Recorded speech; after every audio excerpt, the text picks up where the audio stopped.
Bienvenue dans ce nouvel épisode du podcast Référencement. Et vous savez, dans la vie, on peut se promener à pied, à bicyclette, moto, voiture de tous les jours, voiture de sport. Là, on monte jusqu'au Formule 1. Et là, si j'en ai bien une de Formule 1, c'est mon invité du jour. Parce qu'à la vitesse stratosphérique à laquelle il a grimpé du point de vue de son personal branding, de l'entrepreneuriat, de ses succès, de tout, d'accord, tout combiné au niveau exemplaire de ce qu'on pourrait appeler une carrière. Et la bonne nouvelle, c'est qu'il ne fait que commencer. Le reste est à venir. Ladies and gentlemen, veuillez accueillir Monsieur Patrick Falibus. Merci beaucoup pour cet éloge en introduction. On avance tous à notre rythme. C'est ça la beauté de notre métier. Et tu pourras le faire quand tu seras un vieux con comme moi et parler à tes potes d'il y a 20 ans et regarder en arrière en disant on ne savait pas où on allait, mais quand on regarde où on est arrivé, c'est pas si mal et tout le monde avec un chemin différent. Et aujourd'hui, parmi les multitudes de choses que tu fais, oui, la migration de site, on insiste, t'en parles, t'en reparles, parce que c'est encore un désastre. C'est malheureusement le meilleur moyen de... C'est pas les pénalités Google qui pas au nez d'un site, hein. C'est se faire harakiri, autodestruction. C'est ça le problème numéro 1 des chutes de positionnement. C'est pas du tout les pénalités. Ça, faut savoir. Combien est-ce qu'on en a vu d'ailleurs?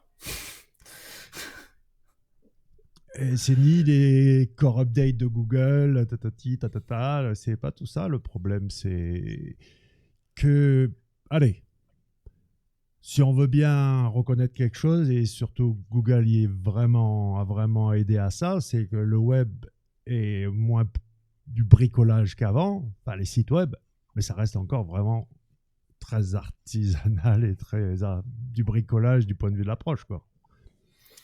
Ah bah, clairement, puis tu vois, c'est marrant, c'est qu'au final, c'est comme tu le dis, c'est le truc qui fait le plus de dégâts, hein.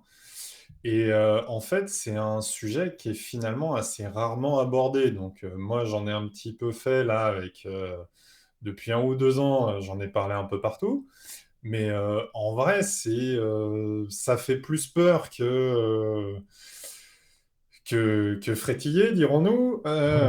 Et du coup, forcément, personne n'en parle vraiment. Et du coup, tout le monde se retrouve au pied du mur. Et puis tiens, là, on appelle ou pas d'ailleurs un SEO. Et puis oups. Voilà.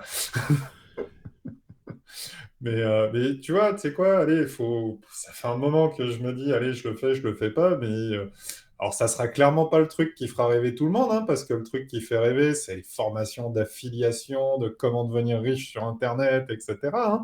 C'est la grande tendance, mais je pense qu'il faudrait que je vois comment je sors ça, mais il faudrait que je sorte un bout de formation sur comment réussir ta migration de site web, et puis au moins les gens il y aura de l'évangélisation de fait sur le sujet une bonne fois pour toutes, quoi. Voilà.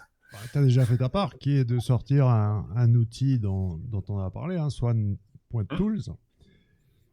Mais oui, le titre, le top 5 des plus grosses erreurs pour se faire harakiri. Enfin, on va pas saigner, tu vas pas aller à l'hôpital, c'est le site qui va en pâtir. Mais des situations ubuesques, kafkaïennes, où... Tu sais, moi, je crois pas au miracle. Mais j'en vois tous les jours. Le meilleur exemple qu'on connaît tous, c'est le fameux WordPress, qui, maintenant que j'en suis... Attends, j'ai un cheveu collé à mon chapeau, là, qui me gêne. C'est le truc. Mais oui, WordPress, c'est un miracle du web. Ça n'a aucune espèce de logique, cohérence, enfin, de pérennité. Ça tient sur je sais pas quoi, sur une opération du Saint-Esprit. Mais ça marche.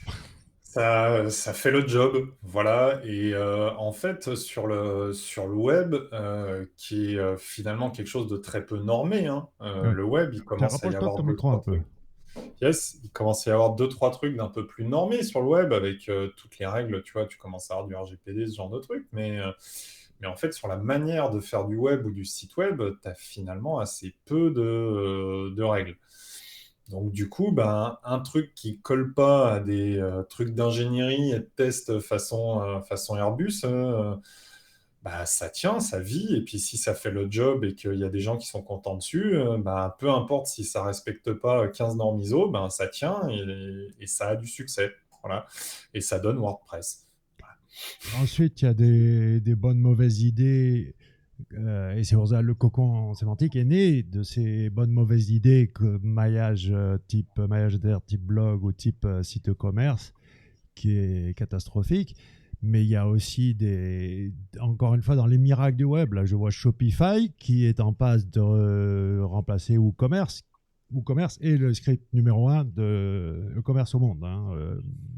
Et après, via Magento, PrestaShop, il n'y a que les Français hein, qui utilisent PrestaShop, il faut quand même le savoir. Ouais, mais tu vois, après, ça, c'est un truc, je pense, c'est important de. Tu vois, tu as plein de gens qui disent, oui, tel truc, c'est ce qui est le plus utilisé. Ouais, ok, mais dès que tu parles de e-commerce, pour moi, il y a une autre métrique qui doit rentrer en compte, c'est ce qu'il y a comme chiffre d'affaires derrière, si tu veux.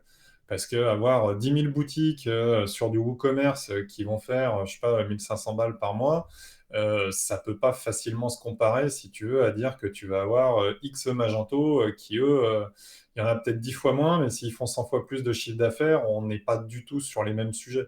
Voilà. Donc, clairement, ouais, pour moi, sincèrement, je suis pas. Il y a plein de défauts sur Shopify, mais j'espère que Shopify va tuer WooCommerce, quoi. Il y a Ça, quelques horreurs qu'on arrêtera de voir, au moins, quoi, en termes de c'est en SEO. train de se passer. Il y a, le souci, c'est que il y a même des situations qui deviennent impossibles où je vais pas les citer, je respecte la confidentialité de mes clients, mais j'ai un client qui a eu, parce que la transition, la migration, le changement de techno, là, ça se compte en centaines de milliers d'euros. Ok. Hmm. Transition ASP vers une techno plus moderne et il fallait essayer d'enlever cette notion de base de données, etc. Donc tant qu'à faire, tu vois, il fallait aller jusqu'au bout. Ou alors un site sur WordPress, mais qui est aujourd'hui une référence au niveau technologique. Donc là, on est et ils ont fait un fork de WordPress, c'est-à-dire ils ont fracassé le corps. C'est plus possible de faire une mise à jour. Et le truc qui date d'il y a des années. Hmm. Et pareil, ok, migrer, mais ouais. Et donc, on se retrouve encore avec des situations où ça, de l'hébergement, ok. Première fois, de l'hébergement qui est encore un espèce de truc. Si c'est pas mutualisé, c'est vraiment le dédié bas de prix, mais il n'y a pas d'administrateur système derrière. Et sa première brique est là, jusqu'à je sais pas moi, allez, micro-formats, tu vois, comme étant le dernier détail qu'on pourrait rajouter dans la partie technique. Technical SEO, le SEO technique, moi je dis toujours que c'est ingrat parce que ça demande beaucoup de ressources, mais ça te donne. Alors il y a deux cas. Parlons du premier, qui est le plus facile. C'est-à-dire que tu es bon sur le plan technique et pour parler à Googlebot, c'est pas la même au niveau perf que répondre aux exigences d'un humain sur mobile qui va être en 3G par exemple. Tu peux nous en dire deux mots sur au niveau de la perf nécessaire pour Googlebot et puis après, ouais, au-delà, c'est plus dur, plus coûteux, mais c'est d'autres exigences. Googlebot est quand même sympa. Ouais, ouais. Après, tu as aujourd'hui, tu vois, si on parle des Core Web Vitals, hein, pour la partie user, et puis ce qui est censé être impacté, du coup, Googlebot, tu as quand même des choses qui vont être sur du rendu que tu vas prendre en compte pour l'utilisateur final. Après, clairement, hein, Il ça a faut que tu été dit rapproches du officiellement micro, hein, parce que avec- j'ai boosté ton son, mais C'est Ok. toujours très bas.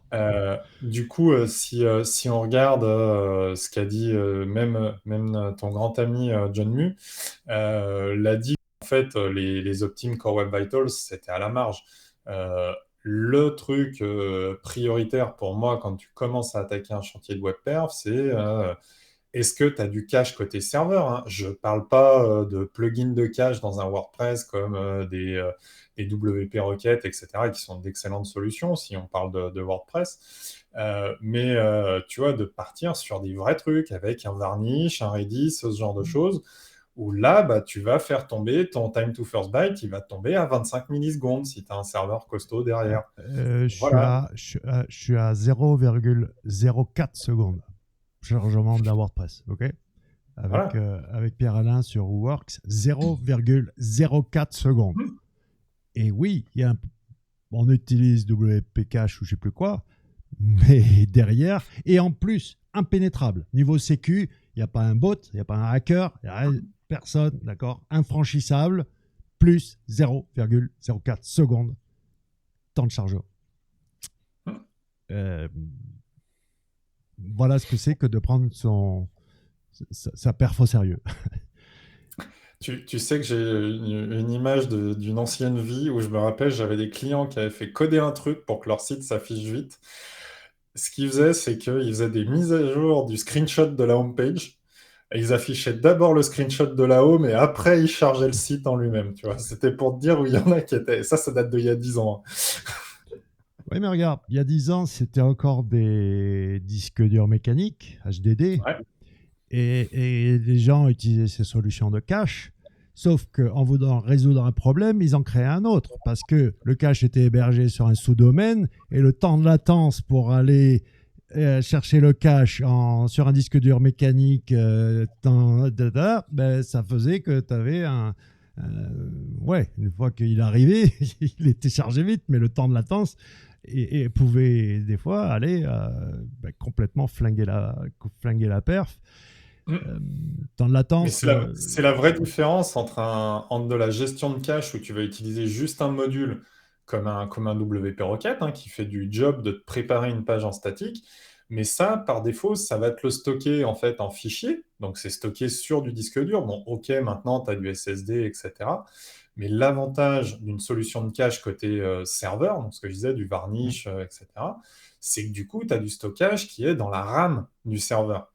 Et ça, c'est juste vraiment le truc le plus rapide. Et donc, quand tu commences à être sur un site qui a besoin de perf, qui a des ambitions commerciales, que ça soit en termes d'image ou de conversion, si tu es sur un site e-commerce, bah ouais, faut arrêter le délire de l'hébergement mutualisé. Il faut commencer à te rapprocher d'un vrai hébergeur, d'un vrai infogérant. Un hébergement, c'est comme un magasin, hein. Quand tu as un magasin physique, à un moment donné, ça coûte du fric d'avoir des murs autour du magasin et d'avoir un bon emplacement. Bah, c'est pareil, un hébergement, c'est pas juste un poste de charge et le truc qui fait chier de payer à la fin du mois, quoi. C'est un truc sur lequel il faut investir et régulièrement pour que bah, ça soutienne la croissance de ta boîte. Et souvent, tu as plein de gens qui sont en mode, ouais, bah, je prends un truc, un hébergement, c'est 10 balles ici ou 5 balles là. Non, non, un hébergement d'un site e-commerce, ça peut être facile 800 balles par mois quand c'est bien fait, quoi. Donc, oui, il faut arrêter de penser que c'est le truc sur lequel il faut rogner parce que tu vas gratter 10 balles, quoi. Voilà. Et quand tu pars en CDN, là, ça peut être encore beaucoup plus Ah, cher, mais bah ça vaut le oui. coup. Je dis toujours, si tu veux plaire à Googlebot, ben, fais un CDN et mets ton site en Californie, à côté de Mountain View. Quoi. Il, Voilà. il se tape 9000 km aller, 9000 km retour si tu es, hébergé en France. Donc, il y a, et le 0,04 secondes, ben, bien sûr que c'est hébergé sur leur RAM. Il y a 10 ans, Works, donc Pierre-Alain, pourquoi j'ai bossé avec lui? Je lui ai dit, OK, est-ce que tu peux me tomber à Magento en dessous de 2 secondes? Il m'a dit, ouais, 1,4 secondes. Il y a 10 ans, sur la RAM. Et je vous rappelle, on était en HDD, donc même si c'était sur du SSD, non, il n'y a rien de plus rapide que la RAM, ça c'est immédiat, quoi. Immédiat, on va te donner d'autres astuces dans les minutes qui suivent pour justement passer outre des espèces de goulets d'étranglement qui sont des Bah ouais, des mauvaises pratiques, par fainéantise, par ignorance, je ne sais pas. Bon, on en parlera quand on en parlera. Pour rester à cette première étape de l'hébergement, sans aller dans les centaines d'euros, etc., une solution en VPS, par exemple, qui est, attention, fournie par un hébergeur qui, justement, envoie la patate, parce que ta VPS, c'est VPS, c'est ça le problème. C'est que là, tu délègues et il faut que derrière, il puisse envoyer le... C'est catastrophique. Catastrophique de voir qu'on ne prend pas au sérieux ce socle qui me semble fondamental. Et tu parlais de Core Web Vitals. Moi, je sors toujours le truc que c'est août 2009. Google a annoncé qu'il changeait d'infra. Ça s'appelle l'update caféine, mais l'update caféine n'est pas une update algorithmique. Alors bien sûr qu'il y a des impacts algorithmiques, hein, mais c'est vraiment... L'image que je donne, c'est le même pilote, mais il passe d'une Porsche 911 à une GT2, en gros. Voilà, mais c'est le même pilote. Alors, il va adapter sa conduite, il va peut-être adapter sa tenue, etc., mais ça reste le même pilote. Et ils nous ont exigé, ils nous ont dit, OK, on est plus rapide, maintenant, vous avez plutôt intérêt à être plus rapide. Et même, ils en ont pris plein la gueule parce qu'on a dit, c'est ça aussi, on va parler... et il dit Google, je suis en HTML, je charge instantanément. Le seul truc qui me plombe la perf, c'est ton tag Google Analytics. Et c'est suite à ça, suite à nous qui gueulions contre Google, qu'ils ont mis en place le tag asynchrone. D'accord. Mais avant, c'était, tu voyais, hop, tu avais juste... Donc, il y a ça aussi, ce problème, parce que tu peux améliorer ta perf au max.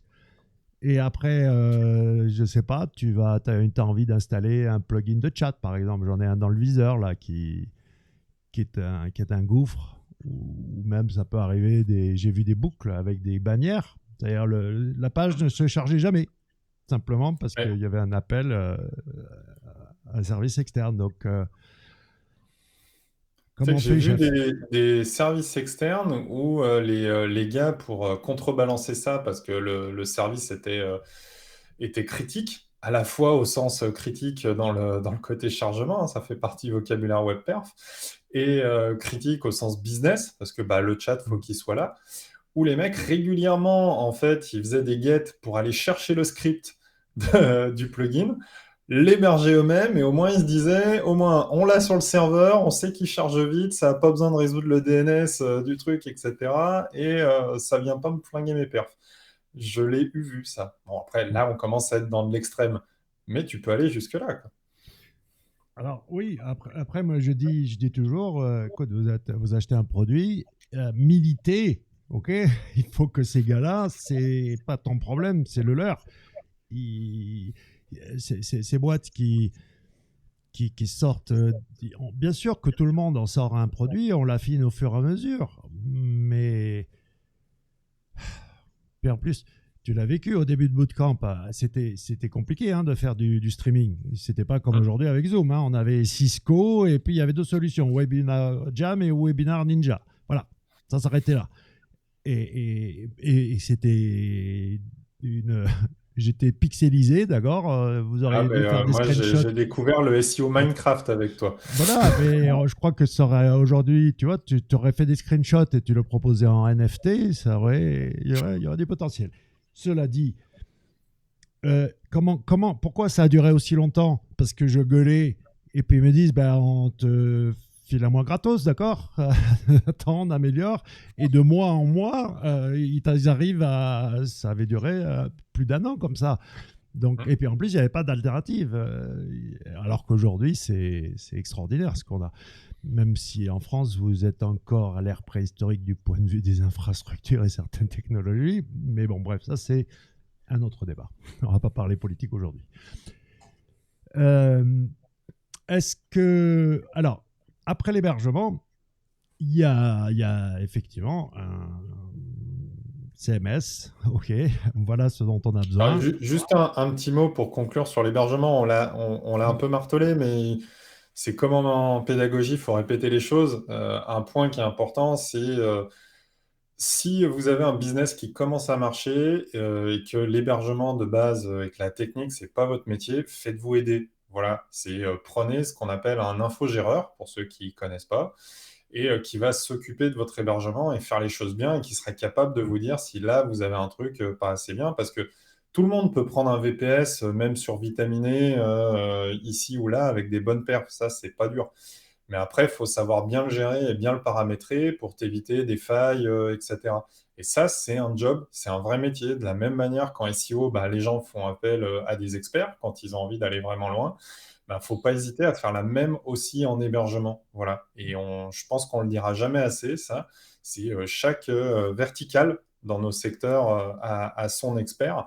Euh, et ben là aussi, il faut pas hésiter à y aller. Voilà. J'appuie un peu lourdement, mais ça me semble important. Ah, mais c'est vital. Moi, c'est vrai que je parle de Pierre Alain, mais euh, ok, même cas exceptionnel. Tu vas passer à la télé. Tu passes à Télé Matin, 50 à 100 000 visiteurs là dans la minute. Tu passes aux 20 heures. On va aller dans les millions. Tu étais en première page de Reddit. C'était 3,5 millions de visiteurs en une paire d'heures, je crois, 2 heures et demie, un truc comme ça. Donc, même si tu as un administrateur système, mais qu'il est de compétences moyennes, allez, 800, 1000 connexions simultanées, ton site y pète. Mon petit Pierre Alain, il a monté des sites comme M6 Boutique ou Mister Good Deal, d'accord, et le téléachat, quand ça envoie, plus que Télématin. Il est capable, 10 millions Alors, bien sûr, c'est du CDN, hein, d'accord, il n'y a pas de mystère. Mais il faut savoir déployer une infra monstrueuse, gigantesque pour l'instant T, clac. Il faut aussi, il y a ça aussi, tu vois, c'est pas juste savoir régler ton VO, tes machins et trucs, c'est aussi quand on commence à, oui, quand on commence à avoir des passages télé, etc., ben, c'est quand même bête si le site, il est dédossé, quoi.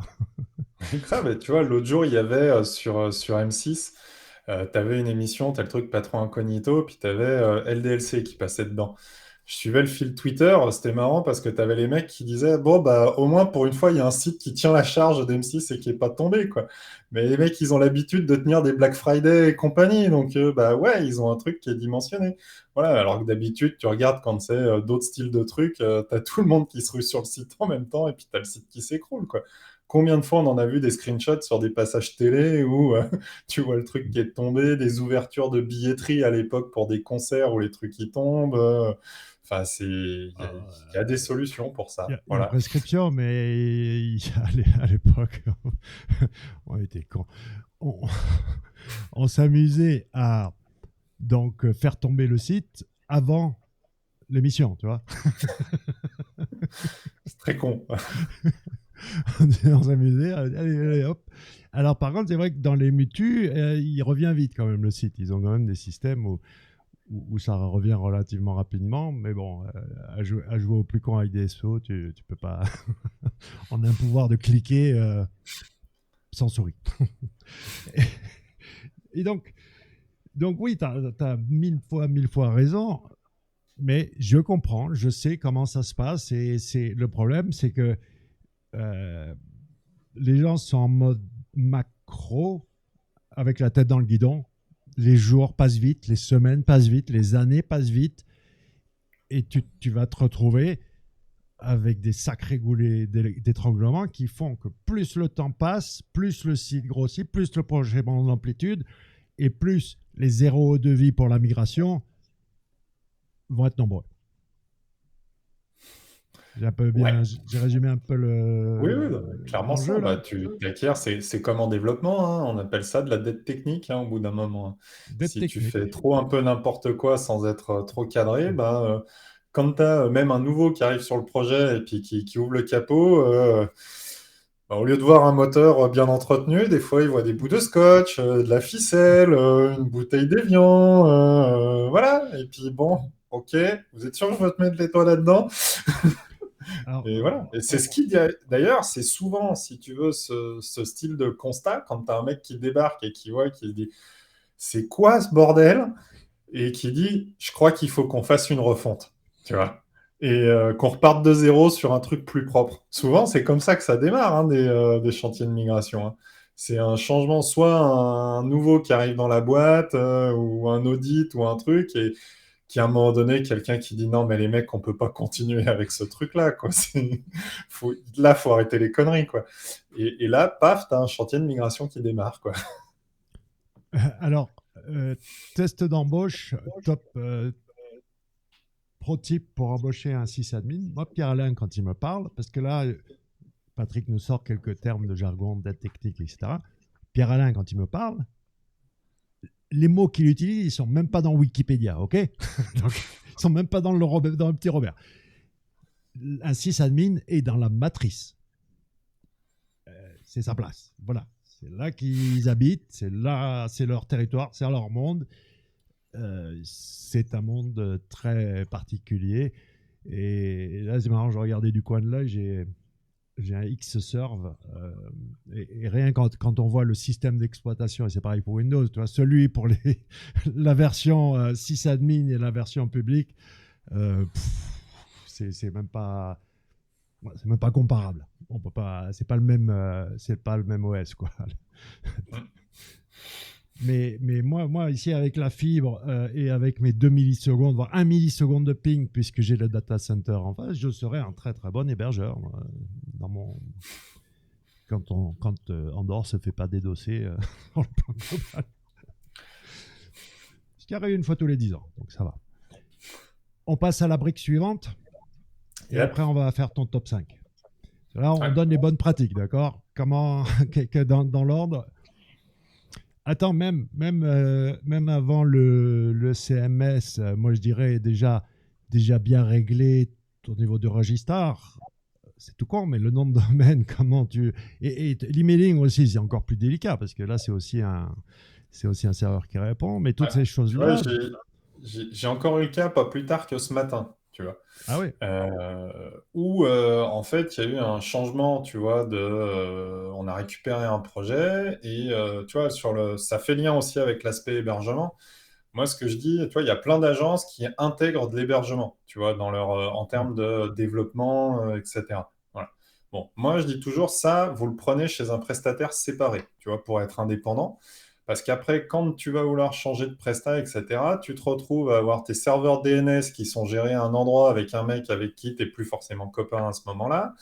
Et du coup, quand tu te retrouves à devoir reconstituer tous les champs DNS après une migration, tu fais d'accord, mais c'est quoi les valeurs des champs que vous aviez pour votre boîte mail avant? Allez, c'est parti, on va fouiller, quoi. Donc, c'est un des points, c'est vraiment de savoir segmenter les trucs. Je pense que alors c'est pas dans mon top machin, ça c'est dans la gestion d'un projet web au global. C'est de pas mettre tous ses œufs dans le même panier. Tu as David Shelley qui le dit très bien. C'est un registrar, c'est un métier pour le nom de domaine. La partie hébergement, c'est un autre métier. Mais t'es pas tout au même endroit. Voilà. Voilà. Ça, c'est un des points. Je répète. Euh, Stop. Je répète. ouais, Pas, pas de pack. Nom de domaine plus hébergement. Nom voilà. de domaine. Chez un registrar. OK. Internet BS, ce que vous voulez. Oui. Il y en a plein. Godaddy, Nembe, bon, bref. Et puis après, hébergement à part. Puis vous faites pointer les DNS. Et ça, c'est la bonne pratique. Bon, je te laisse Voilà. continuer. Ouais. Et comme ça, en plus, si jamais il y a un souci d'hébergement parce que le site de l'hébergeur est plus accessible ou pour tout un tas de raisons, hein, ça peut arriver, ils se font des DOS ou n'importe quoi, bah, vous aurez plus facilement capacité à aller remonter un hébergement ailleurs et à faire pointer les DNS très rapidement. Voilà. Donc ça, c'est un exemple de cas où c'est pertinent. Et puis surtout, en tant qu'annonceur, qu'éditeur de site, client final, suivant d'où on se pointe pour appeler, mais vous qui avez votre site avec lequel vous gagnez de l'argent, voilà, tout simplement, il y a un certain nombre de choses où il faut que vous ayez la main, vous, à tout moment dessus. C'est typiquement, il faut que vous ayez votre contrat d'hébergement d'un côté, il faut que vous ayez accès à l'intégralité de vos DNS, y compris si vous les confiez à un prestataire pour gérer, mais il faut qu'il y ait un accès sur lequel vous avez la main pour si jamais vous devez changer. C'est tout bête, Il n'y a pas que le côté de tu te fâches avec ton prestataire, hein. Il y a, tu as une urgence, ton prestataire, il est parti en vacances l'été parce qu'il a le droit, il n'est pas dispo, bah, faut que tu puisses faire tes modifs. Voilà. Donc c'est vraiment un Tu truc vends que je le conseille, site, c'est enfin, il y a plein de voilà, cas. Ouais. d'avoir la main sur un peu tout et au moins vous êtes peinard. Voilà, c'est vraiment un conseil, le côté de se dire je fais gérer à quelqu'un, je prends un pack, c'est l'agence qui gère et puis voilà. Non, non, ça c'est un plan pourri. Il faut que vous ayez la main et les accès sur tout. Au pire, vous les utilisez pas parce que vous ne savez pas, mais vous devez d'avoir accès à tout ce qui concerne votre projet web, quoi. Je ne le Et, conçois pas différemment, mais et, et, souvent c'est euh, une étape qui est ignorée, quoi. et sans parler du... Bon, ouais, c'est un détail, mais important quand même. Ces fameux packs d'agence, au niveau de la marge qui se font sur, OK, tiens, on prend un hébergement 10 balles par mois et on le facture 100, 200, 1000, peu importe. D'accord. Ouais, puis c'est là que tu retrouves un mec qui a voulu foutre un Magento sur un mutualisé à 10 balles, quoi. Ok, merci les gars. Ouais, je vais pas. Enfin, j'ai bon, ça va dans les centaines de milliers d'euros dépensés, perdus pour des mauvais choix de départ. Hmm. Dans ces trois ensembles, ok, l'hébergement, le nom de domaine et ensuite le choix de la techno, le CMS, qui font que bah, on a pris un tout en un et les commerciaux sont très très forts et ils peuvent vous vendre pour très très très cher. Très cher. Mais tu vois, il y a un point qui est, pour moi, qui est crucial sur du business et je m'écarte un petit peu, mais c'est important aussi sur de l'hébergement. Tu disais que j'avais grimpé assez vite en introduction. Il y a une règle que je me suis toujours fixée, c'est de ne pas essayer d'économiser de l'argent, si tu veux, quand j'achète un truc. Au lieu de me dire comment économiser 10 balles, je vais me poser la question comment gagner 100 balles de plus, si tu veux. Donc en fait, quand tu raisonnes, quand tu vas acheter des services sur te dire que ça, c'est un investissement pour aller gagner de l'argent, tu n'es pas du tout dans la même mentalité et du coup, tu fais déjà des choix qui sont bien meilleurs et qui ne sont pas drivés par le prix, en fait. Parce que si tu drives tous tes choix par le prix, ben en fait, tu te retrouves assez vite à acheter des trucs qui sont largement insuffisants par rapport à ce que tu veux faire, à perdre un temps pas possible pour t'adapter aux fonctionnalités qui rentraient dans la fourchette de prix que tu as prise. Et en fait, tu passes ton temps à en perdre. Voilà. Donc, quand tu as compris qu'il fallait investir sur tes outils, bah là, du coup, ça se passe beaucoup mieux. Alors, là, je pars strictement pour les SEO et quelque part, je mets à culpa, je plaide un peu coupable. Sauf qu'il faut se remettre dans le contexte. On n'avait rien. Il n'y avait rien. Et ma baseline n'a jamais dit Black Hat SEO. C'est Search Engine Hacker. On était des hackers. Voilà ce qu'on était.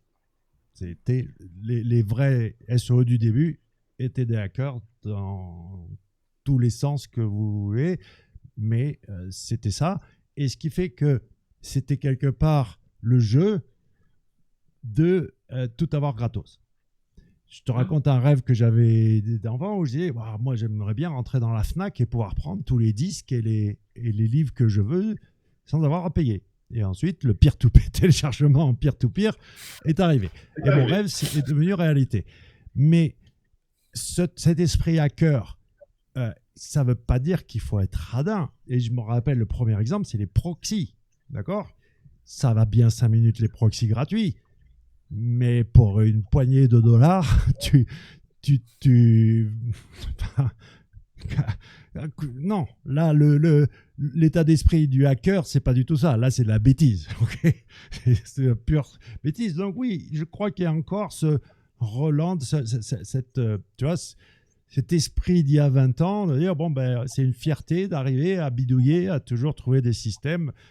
Même pour les hébergements, tu peux tout à fait hacker, trouver un serveur corporate sur lequel tu peux foutre tes sites, hein, et plus encore. C'est illégal, ça, c'est des centaines de milliers d'euros d'amende, plusieurs années de prison, mais c'est possible. Ouais, C'est c'est possible. sûr. Et tu vois, C'est... moi, dans cet esprit, ma baseline de 410, c'est deux mots que j'aime bien et qui font écho dans une juste mesure à ça, c'est pragmatisme et efficience. Tu vois. L'efficience, pour ceux qui n'ont pas la définition, c'est de réussir à faire le maximum avec ce que tu as. Voilà. Ça rejoint clairement ce que tu viens de dire. Voilà, c'est d'exploiter au maximum ce que tu as dans les doigts. Et ça, c'est un truc qui est hyper important. Voilà. Alors, il va te plaire mon héros, Prabhakar Raghavan, celui qui est le boss de Google Ads, Google Search, Google Assistant, Google Maps, bref. Je l'appelle le nettoyeur, le cleaner. C'est lui qui est en train de tout intégrer. Les gens pensent que Google est cassé. Non, mon gars, je le connais, je le suis depuis 20 ans. Je le connais par cœur. Et je sais même comment il a été formé, par qui. C'est un gars qui s'appelle Kopf ou Kapf, un informaticien, dont la devise est l'élégance dans la simplicité. En informatique, en code. L'élégance dans la simplicité. Donc, quand tu connais l'état d'esprit du mentor de ce gars-là, ben, tu vois que. Et puis, tu vois bien comment il a intégré G Suite, c'est lui. Hein, les emails qui commencent à faire les phrases automatiquement, c'est lui, etc. Enfin, bon, bref. Il a réussi G Suite, il a réussi le cloud, qui est numéro 2 derrière Amazon, et maintenant, il prend le gros chantier de tout intégrer et tout faire, et croyez-moi, il va y arriver. Il est arrivé il y a 2 ans, j'ai dit il y en a pour 2-3 ans. Aujourd'hui, je dis il y en a encore pour 2-3 ans. C'est un petit peu plus compliqué que je pensais. Et moi, j'en ai qu'un regard extérieur. Donc, bref. Ce truc d'efficience ou d'élégance dans la simplicité, c'est même. On échangeait sur Twitter, je crois, hier à ce sujet-là. À mon époque, quand on créait des sites, que ce soit sur Notepad ou Dreamweaver, il y avait cette notion de poésie du code. Et moi, j'avais une vision minimaliste, tu vois, l'assisement, tout ce qui n'est... En fait, dans ma vision du code, c'était tout ce qui n'est pas utile est inutile. Doit dégager. Et après, on se retrouve aujourd'hui avec des trucs de Magento, 1000 lignes de code. Pourquoi ? Pour 2 lignes de contenu. Une image et une description, d'accord ? Qui vont faire 2 lignes sur 1000. Il est fort Google, hein, quand même, pour aller crawler... quand on... Ouais, je crois que c'est ça en fait le secret. C'est quand il faut aller crawler, il faut faire le taf d'essayer et pas juste Screaming Frog, ok ? Pas Screaming Frog. Toi, faire un crawler, il y a tout ce qu'il faut sur GitHub. Tu peux prendre même des crawlers de vrais moteurs de recherche. Tu peux construire un Google, hein, il y a tout ce qu'il faut sur GitHub. Hein. J'ai les noms des algos qu'il faut. Il faut que je te partage d'ailleurs une slide. Tu me rappelleras après. Mais le truc, c'est de... Quand tu t'attaques à ça, je prends un exemple, revenant à WordPress. Tu télécharges le WordPress sur wordpress.org, donc en anglais. OK ? Tu installes ton thème et tu vas avoir une déclaration de langue égale EN. Vous vous demandez pourquoi Google... Ça ne sert à rien. Hein. Vous n'avez pas besoin de les remplir, ces trucs-là. Métalangue ou machin, truc. Il ne les regarde même pas. Pourquoi ? Parce que tout le monde fait n'importe quoi. Donc, t'affiches, tu lui dis langue égale N. Après, il arrive et il doit se dire, est-ce que c'est vraiment de l'anglais ? Et quel type de langue ? Et puis, si ce n'est pas de l'anglais, qu'est-ce que c'est ? Et ok, ça a l'air d'être du français, mais quel français ? Notre job est de lui faciliter le boulot à Googlebot, okay ? Et rien que ça fait que ils ignorent parce que c'est un tel désastre. Tous les rels canonical, langue, machin, bref, je ne les utilise pas. Ce sont des rustines, ce sont des pansements pour les mauvais développeurs et les mauvais SEO. Et j'adore le rel Prevnext, d'accord ? La pagination là. Tout le monde, les gens le mettent en place, tout ça. Et puis un tweet, voilà l'annonce, un tweet laconique d'un Googler comme ça, sorti de nulle part, qui dit ah au fait, on n'a jamais réussi à le prendre en compte, hein. le Prime Next, ça n'a jamais marché.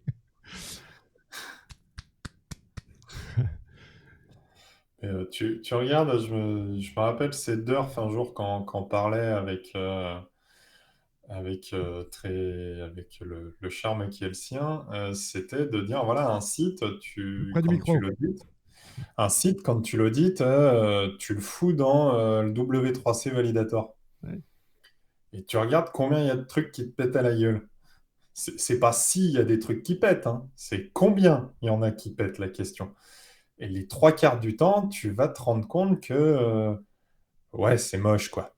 Que ton site, il apparaît joli. Oui, il apparaît joli visuellement, mais il y a plein de trucs où tu as en fait Chrome, Firefox, etc., qu'on finit un peu le boulot du mec qui a fait l'inté HTML potentiellement de manière un peu bancale et qui fait que ça s'affiche bien, mais qu'en fait, ça devrait pas. Tu as les balises mal fermées, des trucs qui manquent, etc., souvent. Et du coup, ça, pour un robot, c'est un enfer, en fait. Donc, alors, celui de Google est quand même sans doute l'un des plus avancés hein, pour ça.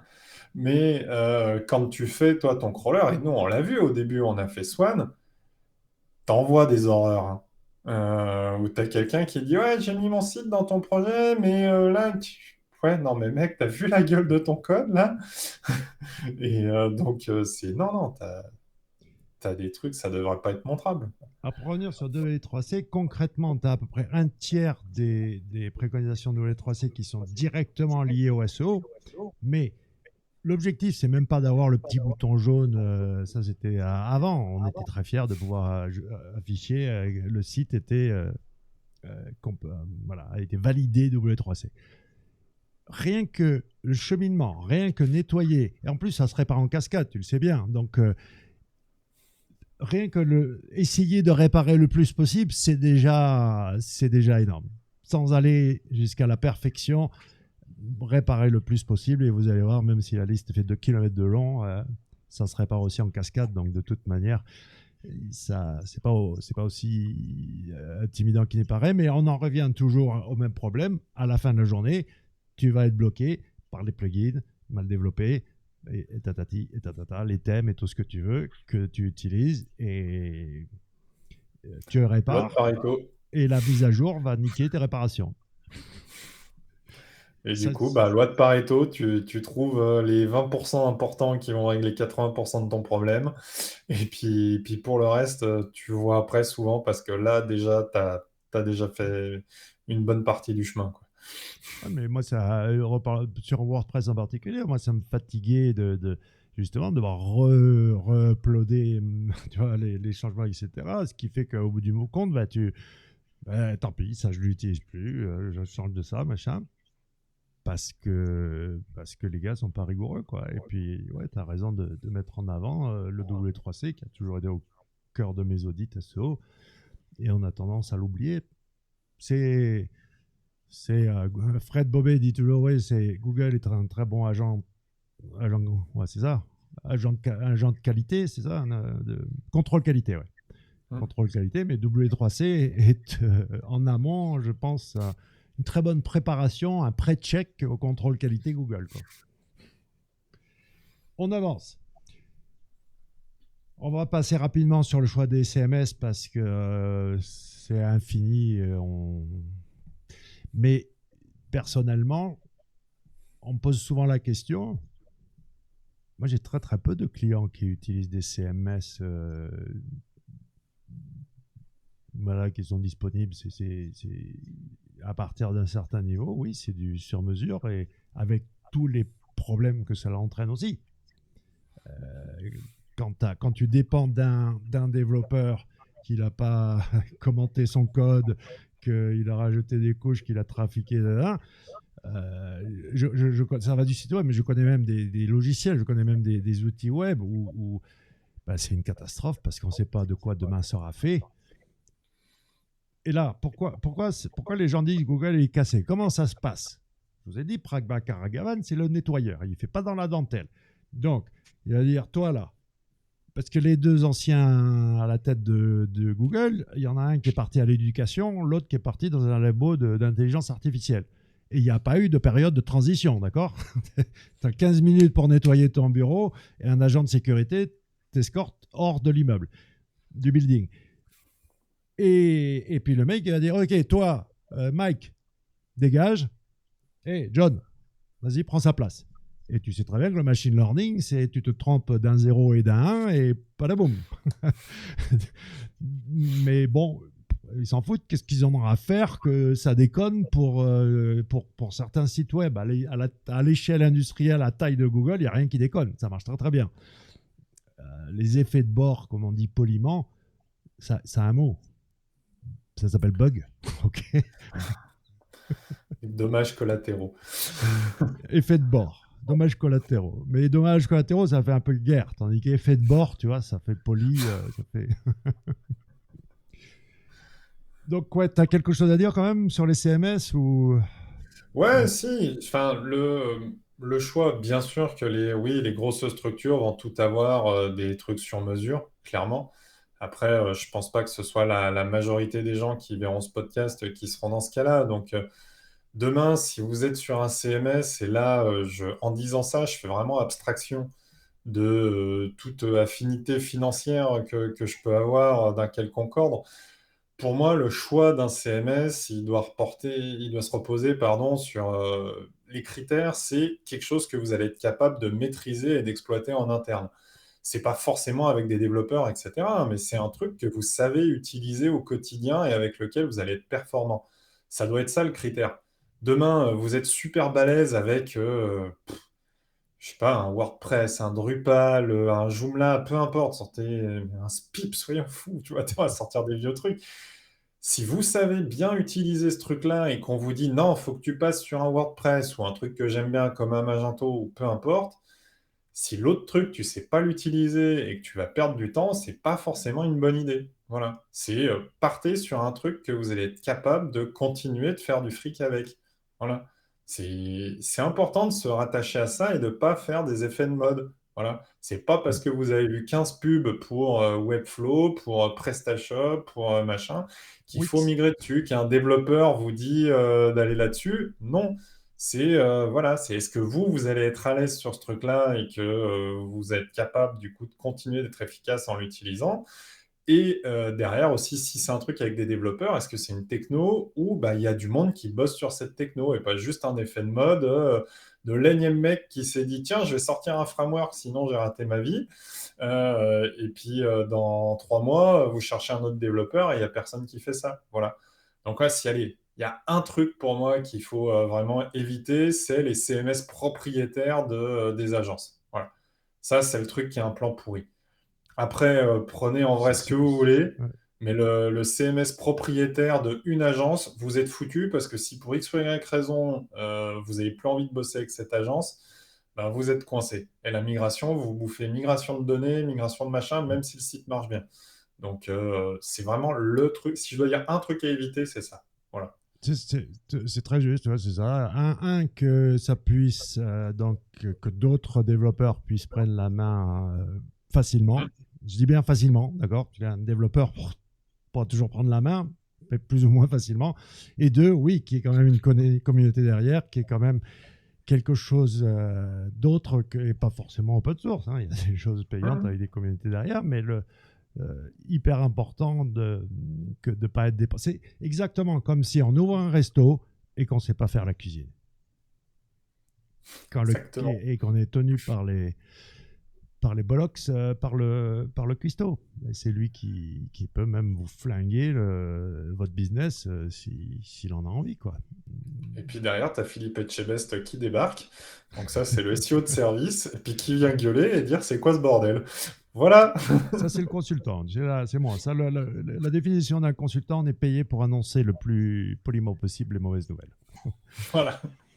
Mais c'est compliqué aussi. Là, j'ai un cas d'un client qui essaye le challenge que j'ai jamais réussi, c'est-à-dire à trouver un rédacteur en interne qui tienne la route, qui puisse faire plus de 6 mois, tu vois. Et là, le dernier, il a tenu 3 jours, quoi. 2 sessions avec moi. Et ciao, au revoir. Et pourtant, j'ai pas été plus hardcore que ça, quoi. Mais ouais, c'est vraiment d'être accompagné. Je crois que, comme tu disais, les économies. J'ai toujours la photo, tiens, très bien. Un bon trépied en carbone, machin truc, ça peut aller jusqu'à 300, 400 euros. Sans aller dans le carbone, en restant dans l'alu, on va aller, mettons 100 euros. mais il en existe à 10 euros, à 15 euros, à 20 euros. Sauf que tu vas l'utiliser 3 fois et puis crac, le truc en plastique pète, machin, et tu vas en acheter les lumières pareilles. Tu montes petit à petit et au final, ouais, tu as dépensé 3 ou 4 fois plus que si tu étais allé directement dans le bon matos, quoi. Mm. Et toute la aussi pareil pour ce qu'on appelle les early adopters, c'est-à-dire un appareil photo, pour rester là-dessus, tu sais qu'il faut attendre le Mark III, la troisième version. Ok, les ordinateurs, les Mac, pareil, c'est la deuxième version. Jamais prendre la première version d'un nouveau Mac. Pas juste un nouveau Mac, d'accord, mais vraiment quand ils changent là, comme ils viennent faire, oui, là c'est ceux qui arrivent maintenant qui sont intéressants. Pas les tout premiers. Et ça, c'est pareil aussi pour des tendances, où tu disais les modes, ou même la publicité, où on a l'impression, pour rester sur les photographes, il y a beaucoup d'influenceurs qui sont sponsorisés par... oh putain, comment il s'appelle ce truc bon, c'est un truc comme Wix, c'est un autre, je ne me rappelle plus le nom. Mais il faut savoir, oui, d'accord. Et après, ils s'en cachent pas, hein, ils le disent. Voilà, je suis sponsorisé par, mais c'est du sponsoring, les gars. C'est pas. Sachez faire la différence quand même avec quelque chose que quelqu'un. Alors bien sûr, c'est bien fait parce qu'il dit oui, je l'utilise avec mon site. Mon site est fait avec. Ça commence par un S. C'est pas SlideShare, c'est pas Skillshare, c'est pas Shopify, c'est. Bon, bref, on s'en fout. Pas du Content Square, non? Ou un truc comme ça, non? Oui, c'est ça, ce truc Square, ouais, je sais plus quoi. Ouais, Content Square, ouais. Non, pas Content Square. Non? Bon, Bon, on s'en fiche. on s'en fout. Mais oui, il y a une histoire de Square, de carré dedans. Ah, ok. Alors, next. On va pas parler de faire du contenu, de faire tout. On va pas vous faire toute la stratégie de comment créer un site web, etc. On s'arrête là. Pour les premières bonnes pratiques. Et maintenant, on passe carrément, on fait un bond en avant. Je me projette dans le futur et j'arrive à cette fameuse phase cruciale et inévitable dans la vie d'un site qui a le joli nom de migration. Alors c'est poétique, la migration. Je vois la migration des oiseaux. Mais derrière ce nom qui peut être tout à fait poétique se cache une dure réalité. Et notre ami Patrick a quand même fait ce qu'il faut, son possible. J'ai été célèbre pour avoir été affiché dans des conférences WordPress pendant des années en disant WordPress c'est de la merde. Sauf que c'est très facile d'extraire une phrase de son contexte. Et j'ai quand même sorti 2 plugins pour essayer de réparer WordPress. Le problème, c'est pas WordPress, c'est WordPress par défaut le problème. Même si c'est un problème WordPress. C'est sûr. Tu veux qu'on le dise ensemble? Ça te fera du bien de l'évacuer? Allez, WordPress, c'est de la merde. Vas-y, répète après moi. Mais bon, je comprends. Et moi-même, des fois, mon site web est sur WordPress, mais c'était au tout début. Il faut aussi, pareil, replacer dans le contexte qu'on n'avait rien. T'as raison, il y avait Spip, mais WordPress 1.0, tu voulais certainement pas l'utiliser. Et puis, c'était 2007 que j'avais utilisé WordPress. Ça paraissait comme une bonne idée en 2007 d'utiliser WordPress. Hein. Pourquoi pas? Mais ensuite, ouais, on réalise petit à petit que ça y est, c'est pas parce que tout le monde fait quelque chose que c'est forcément bien. Hein. Ça, c'est le monde est cassé, tout est cassé. Et nous, on ne fait que réparer le cocon sémantique, n'a pas une révolution. Je ne fais qu'apporter une solution à un problème. Swan.tools, il y a un problème, tu apportes une solution. Avant de passer à ton top 5 des pires horreurs, des pires erreurs à faire pour s'auto-suicider, explique-nous un petit peu l'intérêt et qu'est-ce que Swan me facilite finalement. En fait, Swan, l'idée, c'est bah, quand tu es un bon référenceur, que tu as déjà fait des migrations, tu as toute une checklist. D'ailleurs, on en a mis une à dispo gratos hein, sur le site de Swan. Si jamais tu veux te la faire de ton côté sans utiliser l'outil, il n'y a pas de souci. Tu sais tous les trucs que tu dois faire. Voilà. Bon. Donc, si tu n'es pas habitué à faire des migrations, ben déjà, Swan, il va te faciliter le job parce qu'il va te guider sur qu'est-ce Ouais. qu'il faut faire, quelles sont les sources de données à prendre, etc. Et puis après, bah, si tu es en mode migration que tu as filé à ton stagiaire, que de toute manière, il va finir sous l'Exomil dans 2 semaines et puis se barrer parce que tu l'auras dégoûté à vite faire du web en lui faisant faire ta migration avec 2 tableaux Excel, l'ancien site, le nouveau, et puis vas-y, rapproche les trucs qui vont ensemble. Bah, si tu es dans ce mood-là, ça va te prendre 3 plombes. Et bah, le job de Swan, en fait, c'est de te faire gagner un temps de dingue là-dessus. Ça, c'est vraiment la promesse de départ, c'est de gagner du temps et de sécuriser ta migration. Et là où on va être encore plus fort, c'est en termes de qualité de correspondance entre les URL. Nous, c'est ce qu'on appelle dans la version anglaise le matching d'URL ou les correspondances en version française. C'est de t'aider à savoir, OK, telle URL de l'ancien site doit pointer vers telle URL du nouveau site.